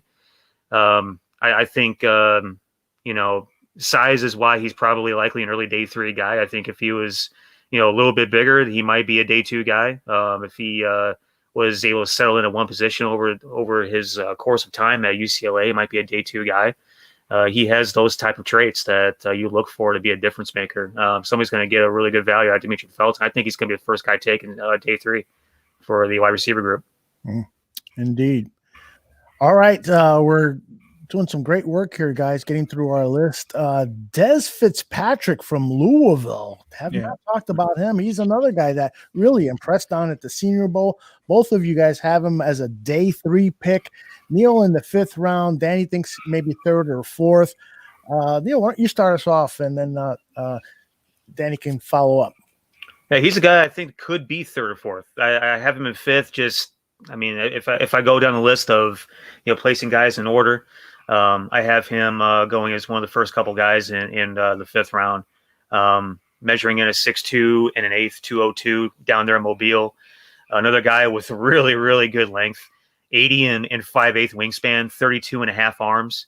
I think he's a guy that has really good strength, can play through contact. He's got good hands, gives great effort as a blocker too. I think he's kind of a little bit of a stiff route runner, in my opinion. He's got average speed. He doesn't get great separation. He's not a make you miss guy, but he's a very good possession receiver. He'd be a very good second or third option. Yeah, and again, he's a guy that really showed up and showed out during Senior Bowl week. That maybe didn't have necessarily, kind of like Josh Palmer a little bit, didn't necessarily have like the greatest film during 2020, but showed up Senior Bowl week and made a great name for himself. Hopefully he continues to rise, because I saw a lot of good things out of him on Senior Bowl week. Another guy just kind of had to temper my opinions a little bit and just really stick to the film and stay true to my evaluation. But notwithstanding, I like the kid a lot. I think he has a chance to rise up as this offseason continues with his pro day and as interviews progress forward. Very intriguing kid. I mean that length is something that you just love and you salivate over. Right. I have that down here as good size speed combo. Quick off the line of scrimmage, we'll get into his routes quickly. Has those loose hips, displaying that stop and start ability. He showed some of that down at the Senior Bowl in some of those practices. The kid lines up all over the field, and then line up the X, Z, the slot. Good hands catcher. We saw him right there, kind of extending away from his body in that clip there, and being able to reel in that football. This is a guy that doesn't use his body to go caress the ball or to secure the catch. And for me, he's solid at uncovering underneath intermediate routes. Working those routes. Does a nice job of using his arm length to be able to kind of slightly fend off or push off the DB, give him the quarterback a light room there to get that ball into him. So, sink those hips, on those whip and jerk routes and be able to get open. That's going to be especially vital, if he's working in the middle in the slot. Good concentration, able to track the ball downfield, locates the ball, picks it up mid-flight, and can adjust accordingly to the football. So, we see some of that, stop and start herky jerky motion there as he runs in the slot there. So, he's a guy that really surprised me. I mean, when I was watching, I was watching him, and Tutu Atwell caught my eye as well. But this is a guy that I think gives you more versatility than some of the other guys we talked about. Doesn't give you the deep speed. I think he's going to be a 4 or 5 guy, but he's a guy that at 6'2" with that length can probably play outside receiver, can play, like I said, inside at the slot. He's got some of that two-way goal quickness, but also he's a guy that, like I said, can line up all over the formation. So definitely a guy that really did well for himself down in Mobile. We have gotten a lot of requests for you guys to talk about Marlon Williams, and so what have you guys seen about Marlon Williams, receiver? I mean, since almost the beginning of the show, Marlon Williams' name has come up. Have you guys done any work on him? That's a UCF kid, correct? Correct. Yes. Yeah, I haven't done anything on him. I don't know if Neil has. I just have a couple quick notes. Thick, competitive, not great speed. He definitely was the guy that ended up being the dangerous threat down there at UCF, which everyone thought it was going to be Trey Nixon. Because Trey Nixon is the guy that supposedly had the speed. He was the guy that transferred from Ole Miss prior to 2018. Would have been a 3-year starter and probably the guy that, they focused on offensively. But, Trey went down, I think, game 1 against Georgia Tech with that shoulder. And Marlon Williams and the other kid, number 1, the underclassman, ended up being the guy that, carried the passing game weight. Marlon, I mean, played well. I liked a few things I saw out of him. I think he'd be a late guy at best. Because he is listed as 6'2", 215. He's probably going to be 5'10", 5'11" guy, short and thick with just average speed. Don't be surprised that about him not blowing up and tearing up the 40-yard dash lane at all. But guys like that aren't going to go necessarily high. But as competitive as he is, he could work himself into a role. He's going to be a role player, I think, at the next level. We're seeing a little tape on him here. This is at a practice session. Yeah, I think this is him. Yeah, that's him here. Go get it. On a windy day. All right, back to our list of guys. Let me turn that off. And who do we got next? Let's see. How about a name that Neil added, Dax Milne from BYU, 6-footer, 180 pounds. Neil has him going in round 5. Danny didn't get a chance to get me his round evaluation. So, Neil, start off with talking about this kid from BYU, Dax Milne. Yeah, so my second job is actually PR for BYU football. I was going to say, But no, I mean, guys jump out at you when you really spend a whole lot of time evaluating. Especially when the quarterback only throws to this guy most of the time anyway. Oh, hell, you got Gunnar Romney over there too. Just settle down. Wait for next year. I got another guy for you. Watch number 18, Gunnar Romney. Yeah, I know. But no, I mean, Dax is a guy that I think could be projected all over the board right now. I could see some teams valuing him as high as like really early day 3 in the 4th round. Some probably value him as an undrafted free agent on Saturday night. I think this kid's really interesting. Listed at 6'1", 190. The fun fact about him is he came to BYU as a walk-on. Right, he's a local kid from South Jordan, Utah. He actually is an underclassman. And he'll tell you straight up. He'll be transparent about it. He's like, "Hey, I'm riding the wave, man. We had a great year. I was incredibly productive. 70 catches, 1188, and 8 touchdowns. Averaged 17 yards per catch this past season at BYU. He's got some really athletic bloodlines as well. His father, Darren Milne, drafted by the Detroit Tigers, had about a handful of years in Major League Baseball. He won 3 state titles in high school. Came from a winning culture." Junior season is where he exploded, and he's trying to take advantage of that. Previously in his career, he sat behind older, more experienced guys. They really value the seniority there at BYU, right, wrong, or indifferent, just the way it is. But 30 catches his first 2 years, exploded on the scene with 70 this past year. To me, things that you like about him: length. He's quick. He's great off the line, accelerates into his routes with aggressiveness. He really climbs the route tree, and he's a sharp runner. Extremely competitive. He wins jump balls. He's aggressive in one-on-one battles. He's a hands catcher. I never see him make catches with his body, and I also never see him drop balls. I can't think of one time I saw his kid drop a ball, and he can really make some tough catches too. He shows it on film. Intelligent, instinctive player. I think this kid's really interesting. He's a really cool case study. He grew on me as the season went on, game by game. I think he could be a real steal. If you have the balls to go ahead and take this kid in some place like the 5th round, 4th round, he could be a steal. Even if everybody passes on him and he ends up being an undrafted free agent, I still think he's going to be a great steal. Wherever he goes, somebody's going to get a great value off this kid, I think.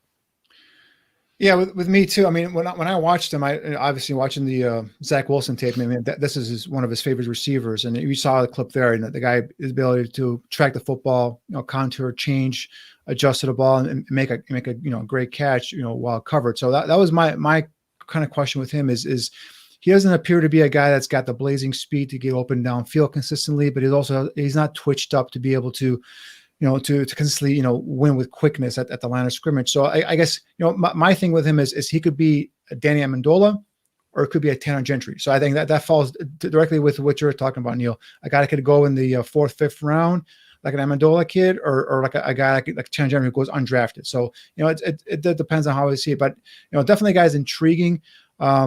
It's just the speed factor for a guy that's 180, 6 feet, doesn't give me much in terms of vertical ability.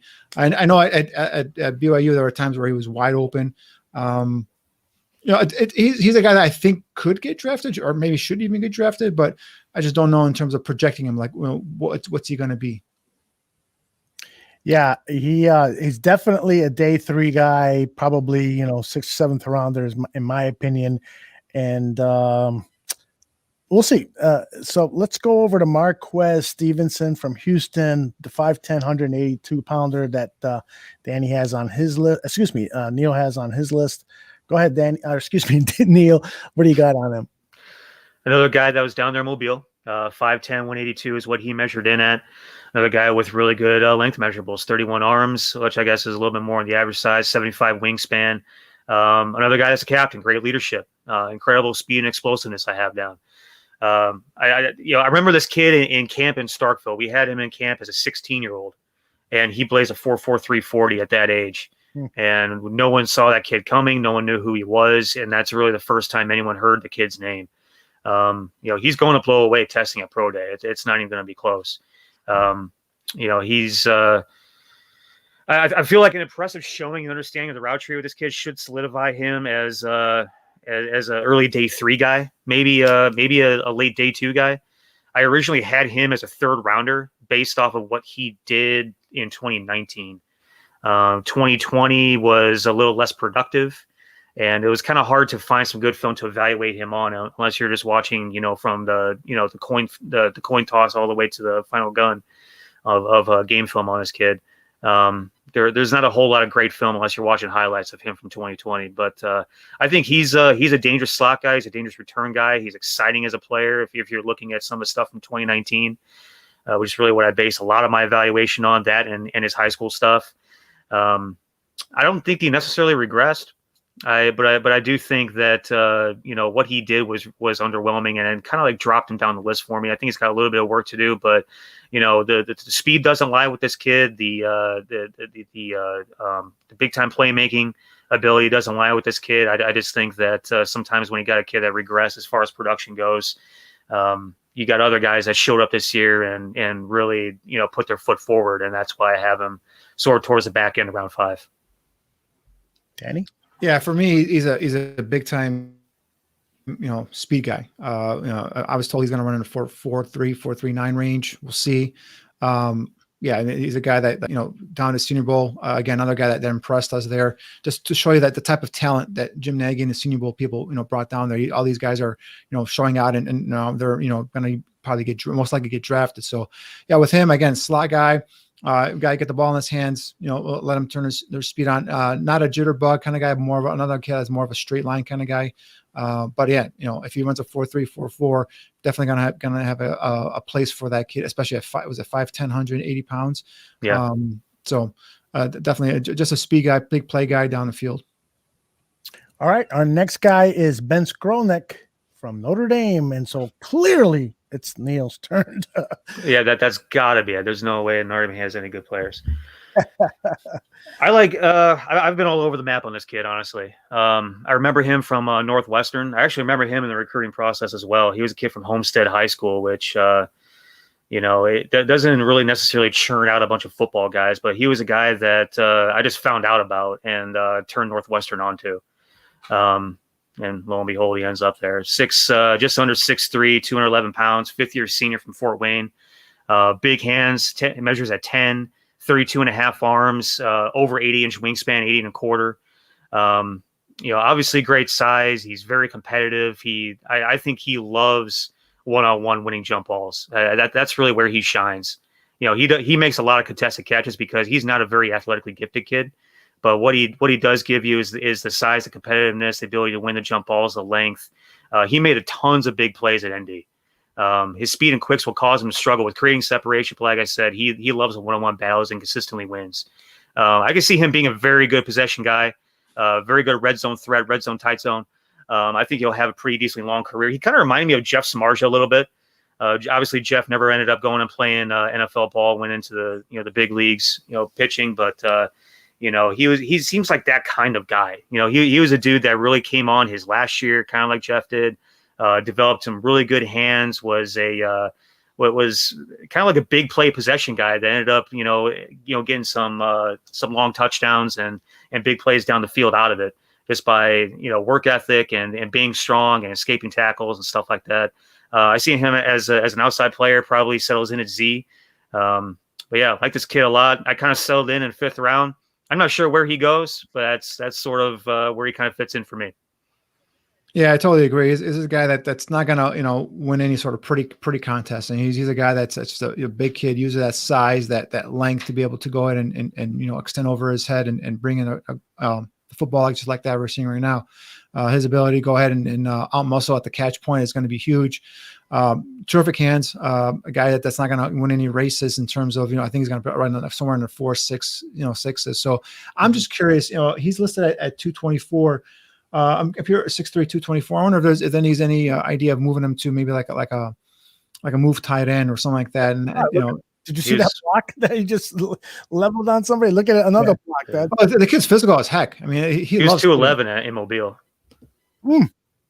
Oh, okay. I'm looking at the screen. It says 224. So, come on. Yeah. I mean, I'm interested to see what happens. But definitely, if you keep him outside, he's definitely a possession type receiver. A guy, in the red zone is going to win those, jump ball situations. So, I love his physicality, the way he plays, for a receiver. So, do you know why he left Northwestern for Notre Dame, other than just a grad transfer? Okay. I mean, I don't think it's because ACL too, right? At Northwestern, didn't he have a season where he tore his ACL? I have to look back. I can't remember for sure. I thought he had an injury one year where he had a major injury. So, but yeah, I mean, he was productive at Northwestern, and then when he ended up transferring to Notre Dame, it just basically took his talents to South Bend. Basically, what he's doing, it's the same guy, scope and get it kind of guy, physical at the catch point, big body, long arms, but he's going to be a possession receiver, in my opinion. Tony's asked about Sage Surratt. I know Neil, you've talked a lot about Sage. Yeah, I like Sage too. I kind of have those guys. Those guys have been sort of fading each other as they've moved up and down my list. Why I have Sage Surratt lower? I think he's an intriguing player. The background on this kid, I learned about him as a freshman in high school when I was, evaluating his older brother. Big high school hooper. He's another guy that made his quarterback look really good a lot of times, made Jamie Newman look like a first rounder a lot of times, to be honest with you. He wins one-on-one battles. He's an effective jump ball player, catches balls in traffic. I say a lot of the same things about both these kids. Mm-hmm. He's a strong hands catcher, and, I think he's a physical player that could play even more to his size. He can break some arm tackles and bounce off would-be tacklers and everything else. I think he's got very average speed. He's probably going to, be somewhere in the 4.6s as well. Maybe a high 4.5. I don't know. But I think he's like Skoranek, could be a little bit more athletic. The thing is, I think Skoranek is so much more physical and so much stronger and so much more of an ass kicker that, when you got an outside receiver like that, that's going to be a possession guy, you don't want him to not play up to his size sometimes. I think Skoranek is never going to play, smaller than he is. At times, maybe he plays even bigger than he already is. Sage, I think, some of the things that's going around him a lot even is that, he could be a little bit tougher and, play more to his size. So that's the only reason why I have him below Ben. But again, I have these guys fading each other back and forth as I move them up and down my list, as I've added guys on and move things around, put the board tags up and down, left and right. So exactly. I have him as an outside receiver as well, playing the Z. I think he could be a guy that could motion into the slot, but again, I think he's going to be average on his speed. He's going to be a mismatch guy. If he's a guy that plays in slot, he's going to be a mismatch guy against linebackers, and that's really about it from a size standpoint.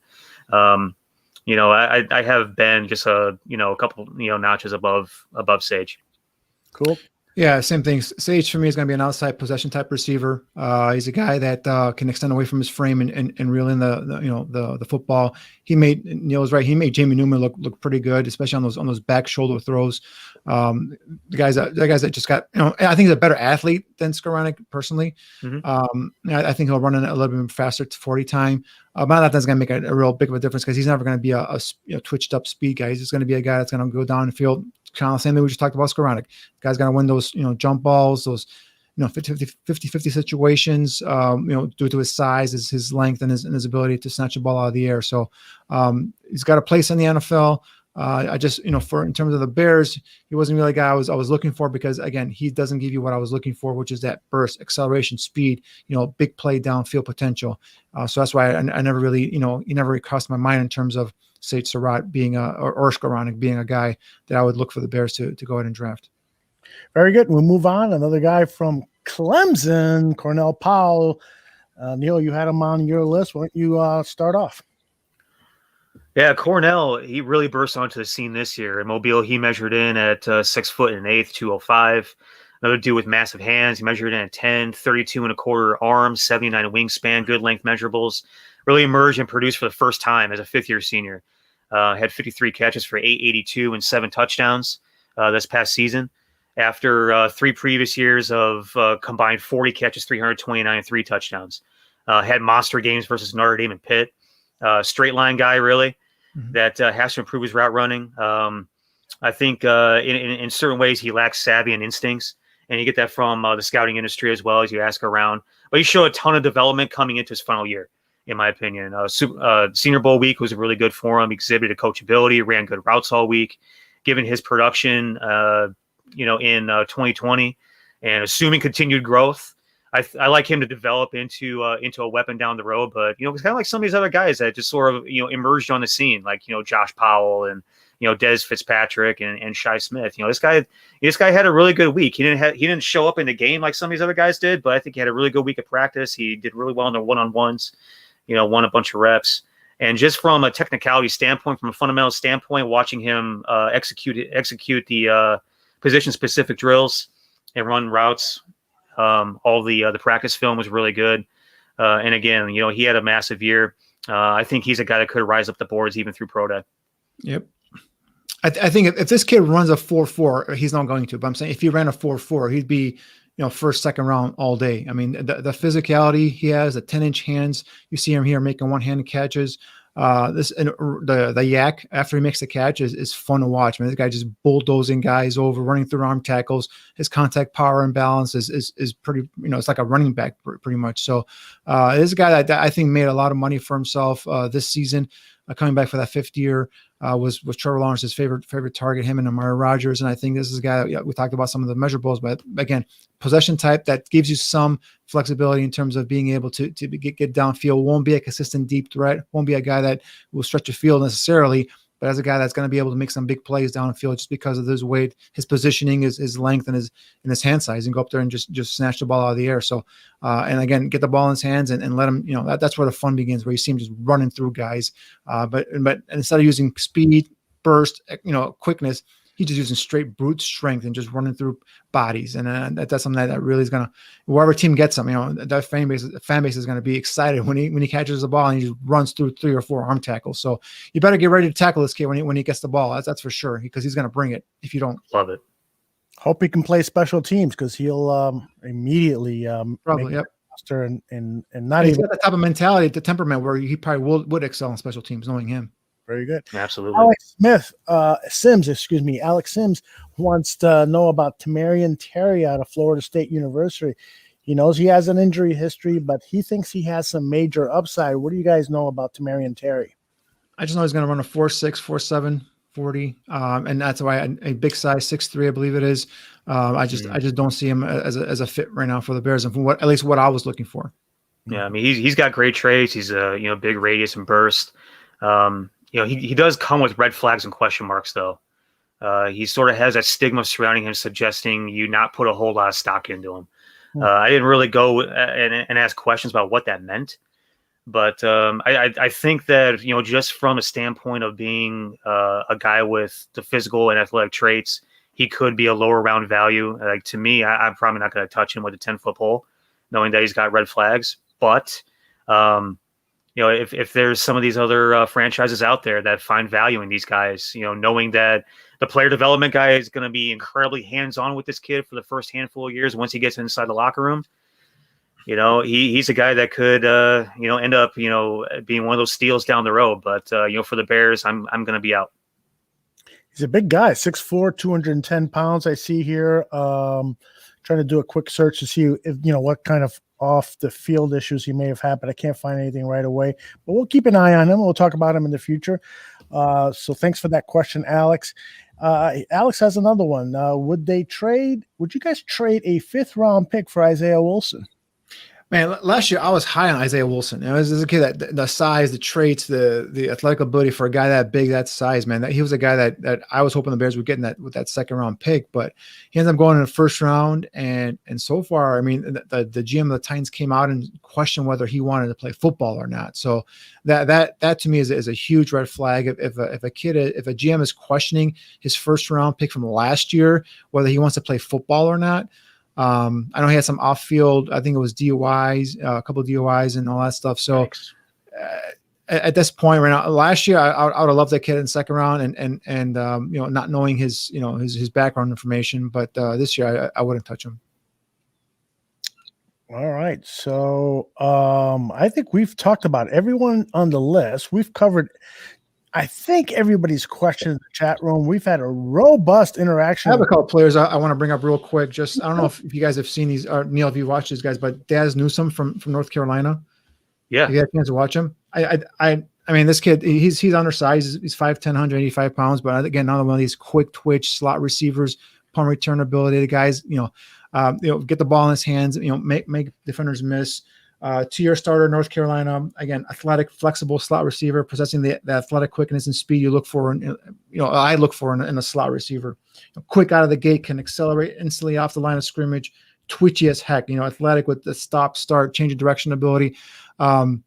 I tweeted out a video of him, clip of him last night. But this is the guy, again, get the ball in his hands, however you want to do it, whether it's in a motion, jet sweep motion, slip screen, bubble screen, whatever you want to do it, get the ball in his hands and let him do his thing in the open field. And 5'10", 185 pounds will probably be a primary punt returner as well. So this is a kid that in day 3, if you have some of those extra picks and you haven't gotten a speed receiver yet, this is a guy to keep an eye on. Daz Newsome from North Carolina. Yeah, the NFL loves this kid as well as being a special teams guy. He's very competitive. He's one of those guys that's going to make it really tough to cut because the kid loves to play. He loves to compete. He's a super hard worker. He has all those great, intangible things about him that's going to make a lot of personnel guys really happy. I'm trying to find that clip that you posted. You said last night on this kid? Yeah. And the other thing is, the other kid from USC is Tyler Vaughn. 6'1", 190-pound, rangy kid, skinny frame. Might run in high 4.4s, low 4.5s in terms of speed. A guy's got just terrific balance and body control, able to lay out and adjust to the football, find it, mid-flight down the field. Very good hands, capable of extending away outside his frame, making those acrobatic type catches, falling down, and just contouring and being able to, again, make just big plays down the field. So has some herky-jerky to him in terms of the yak ability, meaning that he can stop and start, make guys miss in the open field, which for a guy at 6'1", 190, it kind of caught me a little bit off guard. But yeah, this is another guy, quiet feet at the top of his route, doesn't come to a choppy stop, comes to a real nice, smooth, stop in and out of his breaks. Some guy that's going to go in a 3rd round, potentially a guy that can, kind of work his way up the depth chart there and end up being a starter in the NFL. But definitely a guy that's got some potential, and it really intrigues me. I know. I didn't get a chance to watch him, just to be transparent. So I'm going to defer to you on that. Neil, you've got a guy that you want to toss in there too, right? Yeah, there's a dude that I find really intriguing. And I'm sure he's all over the board right now, and he's not really going to fall into place until pro day at soonest. Mm-hmm. But Mike Strawn from the University of Charleston, he's a Division II kid. He's from Freeport, Bahamas. He's a redshirt senior, listed at 6'5", 225. All right, he moved to America for the last couple years of high school, ended up at Liberty Christian Academy in Lynchburg, Virginia. He went to University of Charleston in West Virginia, like I said, D2 school. Not only a football player, but holds school records in track. 400-meter record of 47.99, which would equate to about a 4.6. 4x4 MEC champion, the conference champion of 4x4 relay. He holds, as far as football goes, school records for career touchdowns and yards and single season yards and receptions. Mm-hmm. Supposedly, he also holds a personal best of a 47.3 400 meter, which would translate to a low 4.5 speed in the 40-yard dash lane. This past year, virtually unstoppable. I know it's man amongst boys at that point. You got 6'5", 225-pound, track star receiver that is playing D2 ball, but caught 78 balls, 1,319 yards, 19 touchdowns, which was a school record, I believe. 48 catches, just over 1,000 yards, 8 touchdowns a year before. So absurd production. He declared for the draft before, this spring 2021 season. You don't have much film on him, and much of it is kind of like there's a Bruder film of a 7'1" Lithuanian point guard. There's a lot of intrigue on him, but University of Charleston is not exactly high on demand from the general public as far as video goes. But what you can see is him dominating physically with his athletic ability and his frame, and a few clips that you can actually find on YouTube. There's actually a really interesting 22-minute long interview of this kid where he comes off very well-spoken and articulate. His character seems like a massive plus. He talks about being a leader on and off the field, accountability, work ethic, making schoolwork a priority in this time when he's just really doing nothing but working out and just trying to stay active for the NFL draft. He looks up to Julio Jones and Megatron as his examples of how to mold his game. So combining Julio Jones, Megatron, and Usain Bolt together, I guess this is what you get. But so far, as far as what I've heard reported, he's had meetings with the Jaguars, the Chargers, the Panthers, more meetings scheduled. He was supposed to be at the Combine, got the invite. Obviously, the Combine got nixed. But the way the NFL works, though, he went to high school in Virginia. He went to college in West Virginia at a lower level school. Reciprocity is a thing here. So what he would be able to do is go ahead and attend any pro day in either of those two states. Either one, whatever program would be more than happy to have that kid on campus to work out for the NFL scouts. He's going to be able to go ahead and try and put on a show for the NFL and get himself drafted. You just look at his size, his athletic ability, his speed. He can go anywhere. If he blows up pro day, he could go maybe late day 2, early day 3. He can even go undrafted. This guy's all over the board right now. Super intriguing. Definitely a name to have on your radar and to follow as we get closer to the end of April. Alex is asking, would you guys expect Akeem Hicks to be on the roster this year?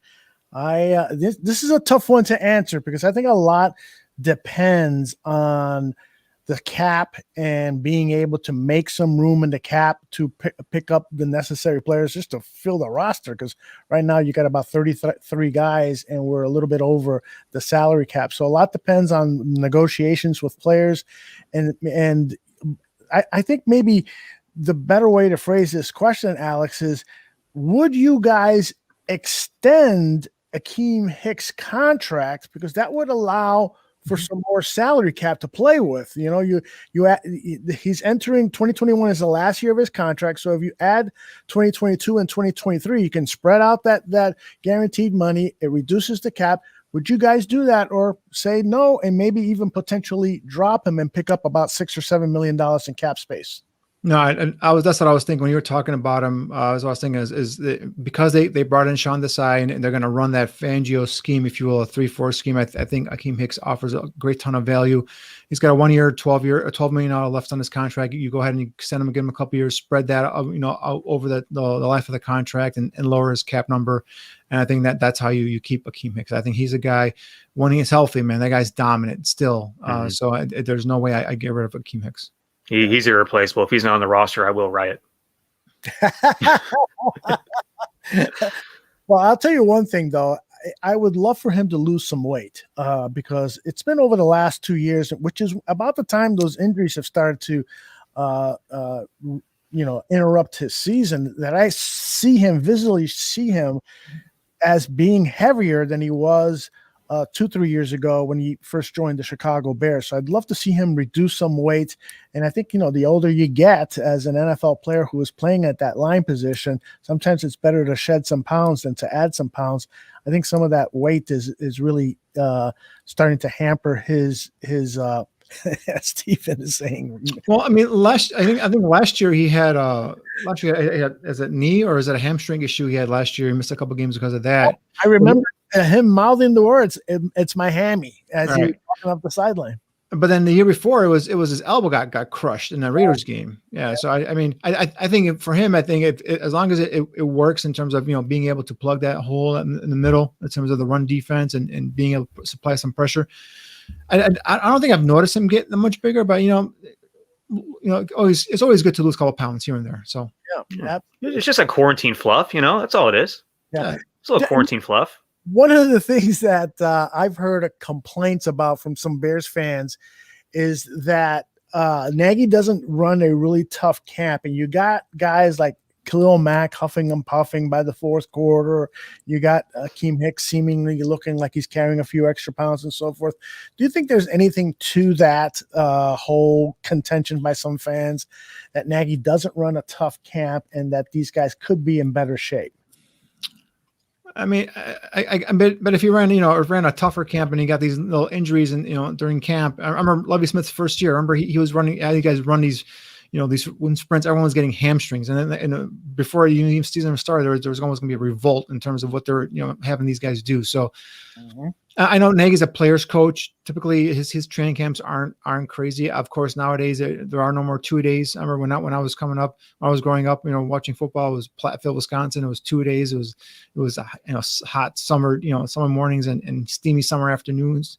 So, but I don't know. I think these guys are with the OTAs, assuming they're going to have normal OTAs this year. Who knows? That hasn't been announced yet. But I think these guys are, consistently working themselves in shape.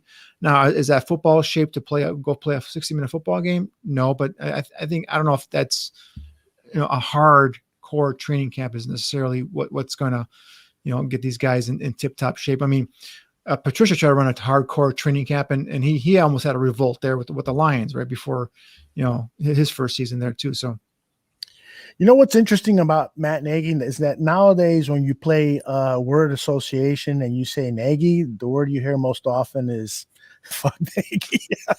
Excuse my language. Oh my god, that's one way to. all these bad feelings will be gone if they got a really good quarterback playing for them, I think. Yep, absolutely. A quarterback who will come in and tell Nagy, this is the offense you're going to run, and you will abide. I just have a feeling that not to get back on this whole quarterback topic, but I have a feeling that they're going to do something big, and the biggest relief, or one of the biggest reliefs, was that Carson Wentz went to the Colts. Because that's I want to know parts of Carson Wentz, just like I want to know parts of Sam Darnold. So I think they're going to do something big now. Do they have enough to go ahead and pull the trigger? We'll see. But if I just had a feeling that something's going to happen. Yeah, I agree. And what was also good to hear that the Bears never really made an offer to the Eagles. That was a lot of misinformation put out there by the Eagles. Yeah. Tons of stuff trying to drive the price up. Alex has a good question here about Kyle Fuller. Kyle is expected to get a cap hit of $20 million, and that is absolutely true. Right. So should we extend Kyle Fuller's contract? He's 29 years old. I still think that while he only had one interception this year, I think that had more to do with the lack of pass rush than anything, and perhaps Chuck Pagano's defense. I still think he's got a number of good years left in this league, and he is the best tackling cornerback in pro football, at least that I've seen. I like the idea of extending Kyle Fuller. What do you guys think?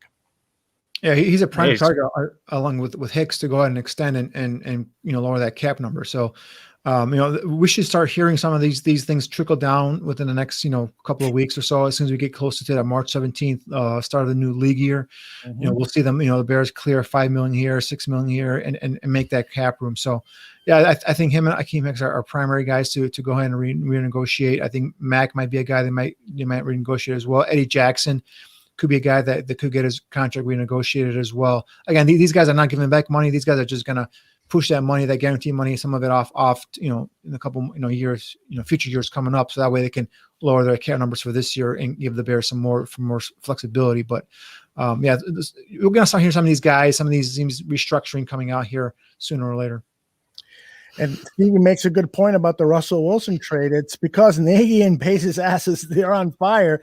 You talked to Danny about something big happening. This is a great window for them to move in and grab that Seattle Seahawks quarterback. By the way, the interesting thing is that Russell wears number 3, and that number is retired, right? Retired by Bronco Nagurski. So, right. So it would be funny. I was talking to a friend today. I'm like, this offseason where guys like Deshaun Watson could be available, Dak Prescott could be available, Russell Wilson could be available. The Bears end up with Fitzmagic as quarterback. Wouldn't it be so? That would be the most Bears thing ever. If we still drafted a quarterback, right. If we still drafted my guy Jamie Newman in round 4, I would be, I wouldn't riot like Neil would. I'd be close, man. I don't know. I'd be if you told me you big in Fitzmagic and you go up and make a move and you get I don't know, Trey Lance or pick a name, Justin Fields, Mac Jones. All right, I'll be cool with that for 1 year. Let this kid sit back and learn. But to get a Fitzmagic and then get a Jamie Newman, a guy who's got a lot of question marks too. Let's take a Fitzmagic and draft Christian Darrisaw with that first round pick. Oh my God! Talk about then I'll join you in the riot. Alex says, one more, I promise. I've been hearing a lot about extending Jimmy Graham for 1 more year. What do you guys think? Now, Graham is under contract for this upcoming season. So extending him another year, I'm not sure what that would do. It might clear up a couple of million in cap space. I don't know. What do you guys think about potentially releasing Jimmy Graham, giving Cole Kmet the majority of the snaps and then finding some tight end help via free agency that's less expensive than Graham. Or releasing him and sending him back to a lesser contract, a lesser salary. Let him go out there and see if he can find somebody, that another team that's going to be willing to give him that much. I think it's $9 million is his contract for this year. I'll double check. I doubt another team's going to give him $9 million, but especially with this year with the cap numbers going down. But I let him go out there, let him explore the market. If nothing comes up, then have him come back at $4.5 million or something like that. Yeah, the thing about Graham is that he had, I think, the second or third most touchdowns for a tight end, and so he's still that great red zone threat. And under a better offense, he probably would have had double-digit touchdowns. And in fact, if he would have been on more red zone plays, he probably would have had double-digit touchdowns. So it was kind of a shame that he wasn't used as effectively, but he was a pleasant surprise. There's no doubt about it.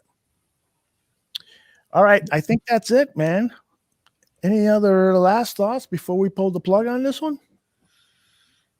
That sounds like a no to me. No, I mean, I think we did a good job of covering. Again, this receiver class, guys, is so deep. We're 30 or 40 guys in. We still have another 10 to 20 more to look at. Like I said, Neil said he had 60 some players with draftable grades on them. So.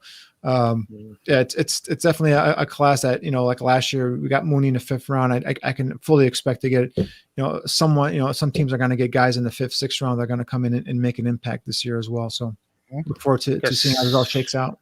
Got 64 on the list. Got 45 with grades at this moment. I still haven't gotten to a couple handfuls of these guys yet. They're further on down the list, but again, Mike Strawn was a guy that was further on down the list, and you start learning about his story and watching the 13 clips that they have on YouTube of the kid, just mossing guys left and right. I don't know. Some of these guys could end up being like intriguing stories or sleepers or guys that could be sneaky and move up through the process. I don't know. It's an interesting class, man. It's so absurdly deep. And again, like I mentioned before, normally you have 20 to 25 guys drafted in a typical draft. On average, that's 3 to 4 per round. I mean, I have rounds of 5 to 10 guys going in a single round. So we could easily end up falling into a difference maker in free agency. It's that kind of a year. All right. And typically, I was going to say, take what the draft gives you, right? Absolutely. I think I look for the 2nd and 3rd rounds this year to be heavy with receivers. Yep. I'm with you. Yeah. Eric Edholm, who is going to be a guest on this show either next week or the week afterwards. He writes for Yahoo Sports, and he covers the draft, and he's actually you should really follow him on Twitter and look for his work on Yahoo. He just did an interview with Jalen Waddle. He says that this class, this wide receiver class, is deeper than last year's, and one of the deepest that he's seen in some time. So it's going to be interesting to get his thoughts on these prospects and some other prospects when we have them on either next week or the week afterwards. Stephen Nagishi is asking, what position are you guys covering on the next show? Next show is going to be it's going to be the Kyle Pitts show next week. The tight ends. Oh my gosh, I saw him mocked at number 2 or number 3, I believe. The Jets and Miami Dolphins could both use him. A guy like Tua Tagovailoa, he could really use Fitz. I mean, young quarterbacks rely on the middle of the field, pass catchers, and that guy can do it from any position on the field. He can line up outside, he can line up inside, and Tua could really use that guy. So I wouldn't mind, if he went that way. That way, some of those quarterbacks can start dropping for the Bears. So we will talk tight ends then, right? Next week. Yep, that's on our schedule. You very easily could have included him on the show. What? Oh. Do what? I didn't hear that. We could call up Kylie and have him as a guest. Oh, do you have a well, I don't connection to Mr. Kyle Pitts there, Neil? Or no, I was saying we very easily could have included him in on our list. This show, receiver show. I see what you mean. Okay. I understand what you're saying. Yes, absolutely. Yeah. Because a lot of people are saying he's probably going to play wide receiver in the NFL. What is he, about 220? Something like that. Yeah. So, anyways, we'll cover all that in detail. And Alex is saying Tommy Tremble, man, Love Tommy Tremble. Love that guy. That is one of the most fiercest blockers in a college football. He would be a godsend. Having him and Cole Kmet at the tight end position for the Chicago Bears. Woo! You only have one Notre Dame tight end on the roster at a time. You can't have more than one Notre Dame tight end. And then we bring That's in the rule book. Eichenberg at left tackle. Woo! All right. Yeah. Bring in the whole Notre Dame offense except for the quarterback. Do it. Ian Book. No, maybe not Ian Book, but hey. McKinley's going to be drafted too. Yes. You think so? I think so. I think it's going to be a chance day 3. I think. They say he's going to run a 4.4 at what is it, 6'3"? What is he, 6'2", 6'3"? 6'2", 220 is what he's listed. I mean, I don't know. To me, he's not a difference maker. I think he'll get signed free agent, but to me, he's a solid player that I'm not sure you really would have noticed if he wasn't playing against guys like Clemson. You know what I mean? That's just my own 2 cents, though. All right, fellas, it is time to pull the plug. I want to remind everybody that we will be back on this channel live Sunday at 10 a.m. Central. A very special Our Flight Tailgate show. We're going to have a couple of really cool guests. I won't say who they are because they haven't 100% confirmed, but it is going to be a fun show. Regardless of whether the guests show up or not, it is going to be a fun show. It's 2 hours plus of talking about Chicago Bears football, getting all the latest, and who knows, we might be talking about Russell Wilson as the new quarterback of the Chicago Bears. Highly doubt it, but we'll be talking about Russell Wilson, trust me. So make sure you join us on the Barfly Tailgate Show, and we've got some really exciting news about new programming here at the Barroom Network. We have 2 new Chicago Bulls shows going to appear and debut on the Barroom Network. More on that in the coming days, but I'm really super excited about those shows. And that's just part of what we are doing here at the Barroom Network to provide all sorts of sports programming. It's not just the Bears anymore. We love the Bears, and we're still going to have tons and tons of Bears news all for all 12 months, but we'll also be covering the Chicago baseball teams, the Bulls, and we're actually trying to look for a Blackhawks crew to help us cover with the Chicago Blackhawks. Who Neil, are you a Blackhawks fan? Love the Blackhawks, man. I have them on the TV in the background here. They in the first hour of our show, they put up another win. Oh, the Blue Jackets 2-0. Nice. This is an exciting young team, and I've been really hard on Stan Bowman, but maybe he's proving me wrong because he's made some clever moves and he's rebuilding this team in a way that I'm. Those signings of Brent Seabrook and some of those other contracts, those were his mistakes. But boy, he's got an eye for talent, and this team is on the rise. I think we have 5 guys now who scored their first NHL goal this year with the Chicago Blackhawks, which is incredible. The babies, man, they're all babies. They're all babies. With the exception of Kaner and Taves and Duncan Keith, who's honestly having arguably the best year of his career. Yeah, he could. At the ripe old age of 63, he's having an amazing year, man. You guys a machine, man. He really unbelievable. I love dunks. He really. Wait, we got to figure out what's going on with Taves. Yeah, that's freaking me out. The rumors are freaking me out. And if that was real, we'd know by now probably. But those are some serious rumors, man. Oh, well, maybe we'll talk about those rumors on an upcoming show. We'll see. But that's it for our show this week. Make sure you join us next week. We'll be talking about tight ends. We will have a very special guest, whether it's Eric or maybe our buddy from Lindy Sports Mag, which should be in the mail pretty soon. We love our annual college football draft preview that Lindy's puts out, and Mike Lowe, the editor of that publication, has joined us many times before, and so we'll reach out to him and see if he can join us next week.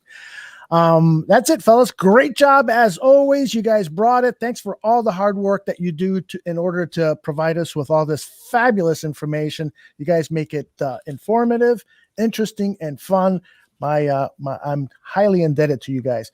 Thanks again, and we'll talk to you guys next week. All right. Yeah.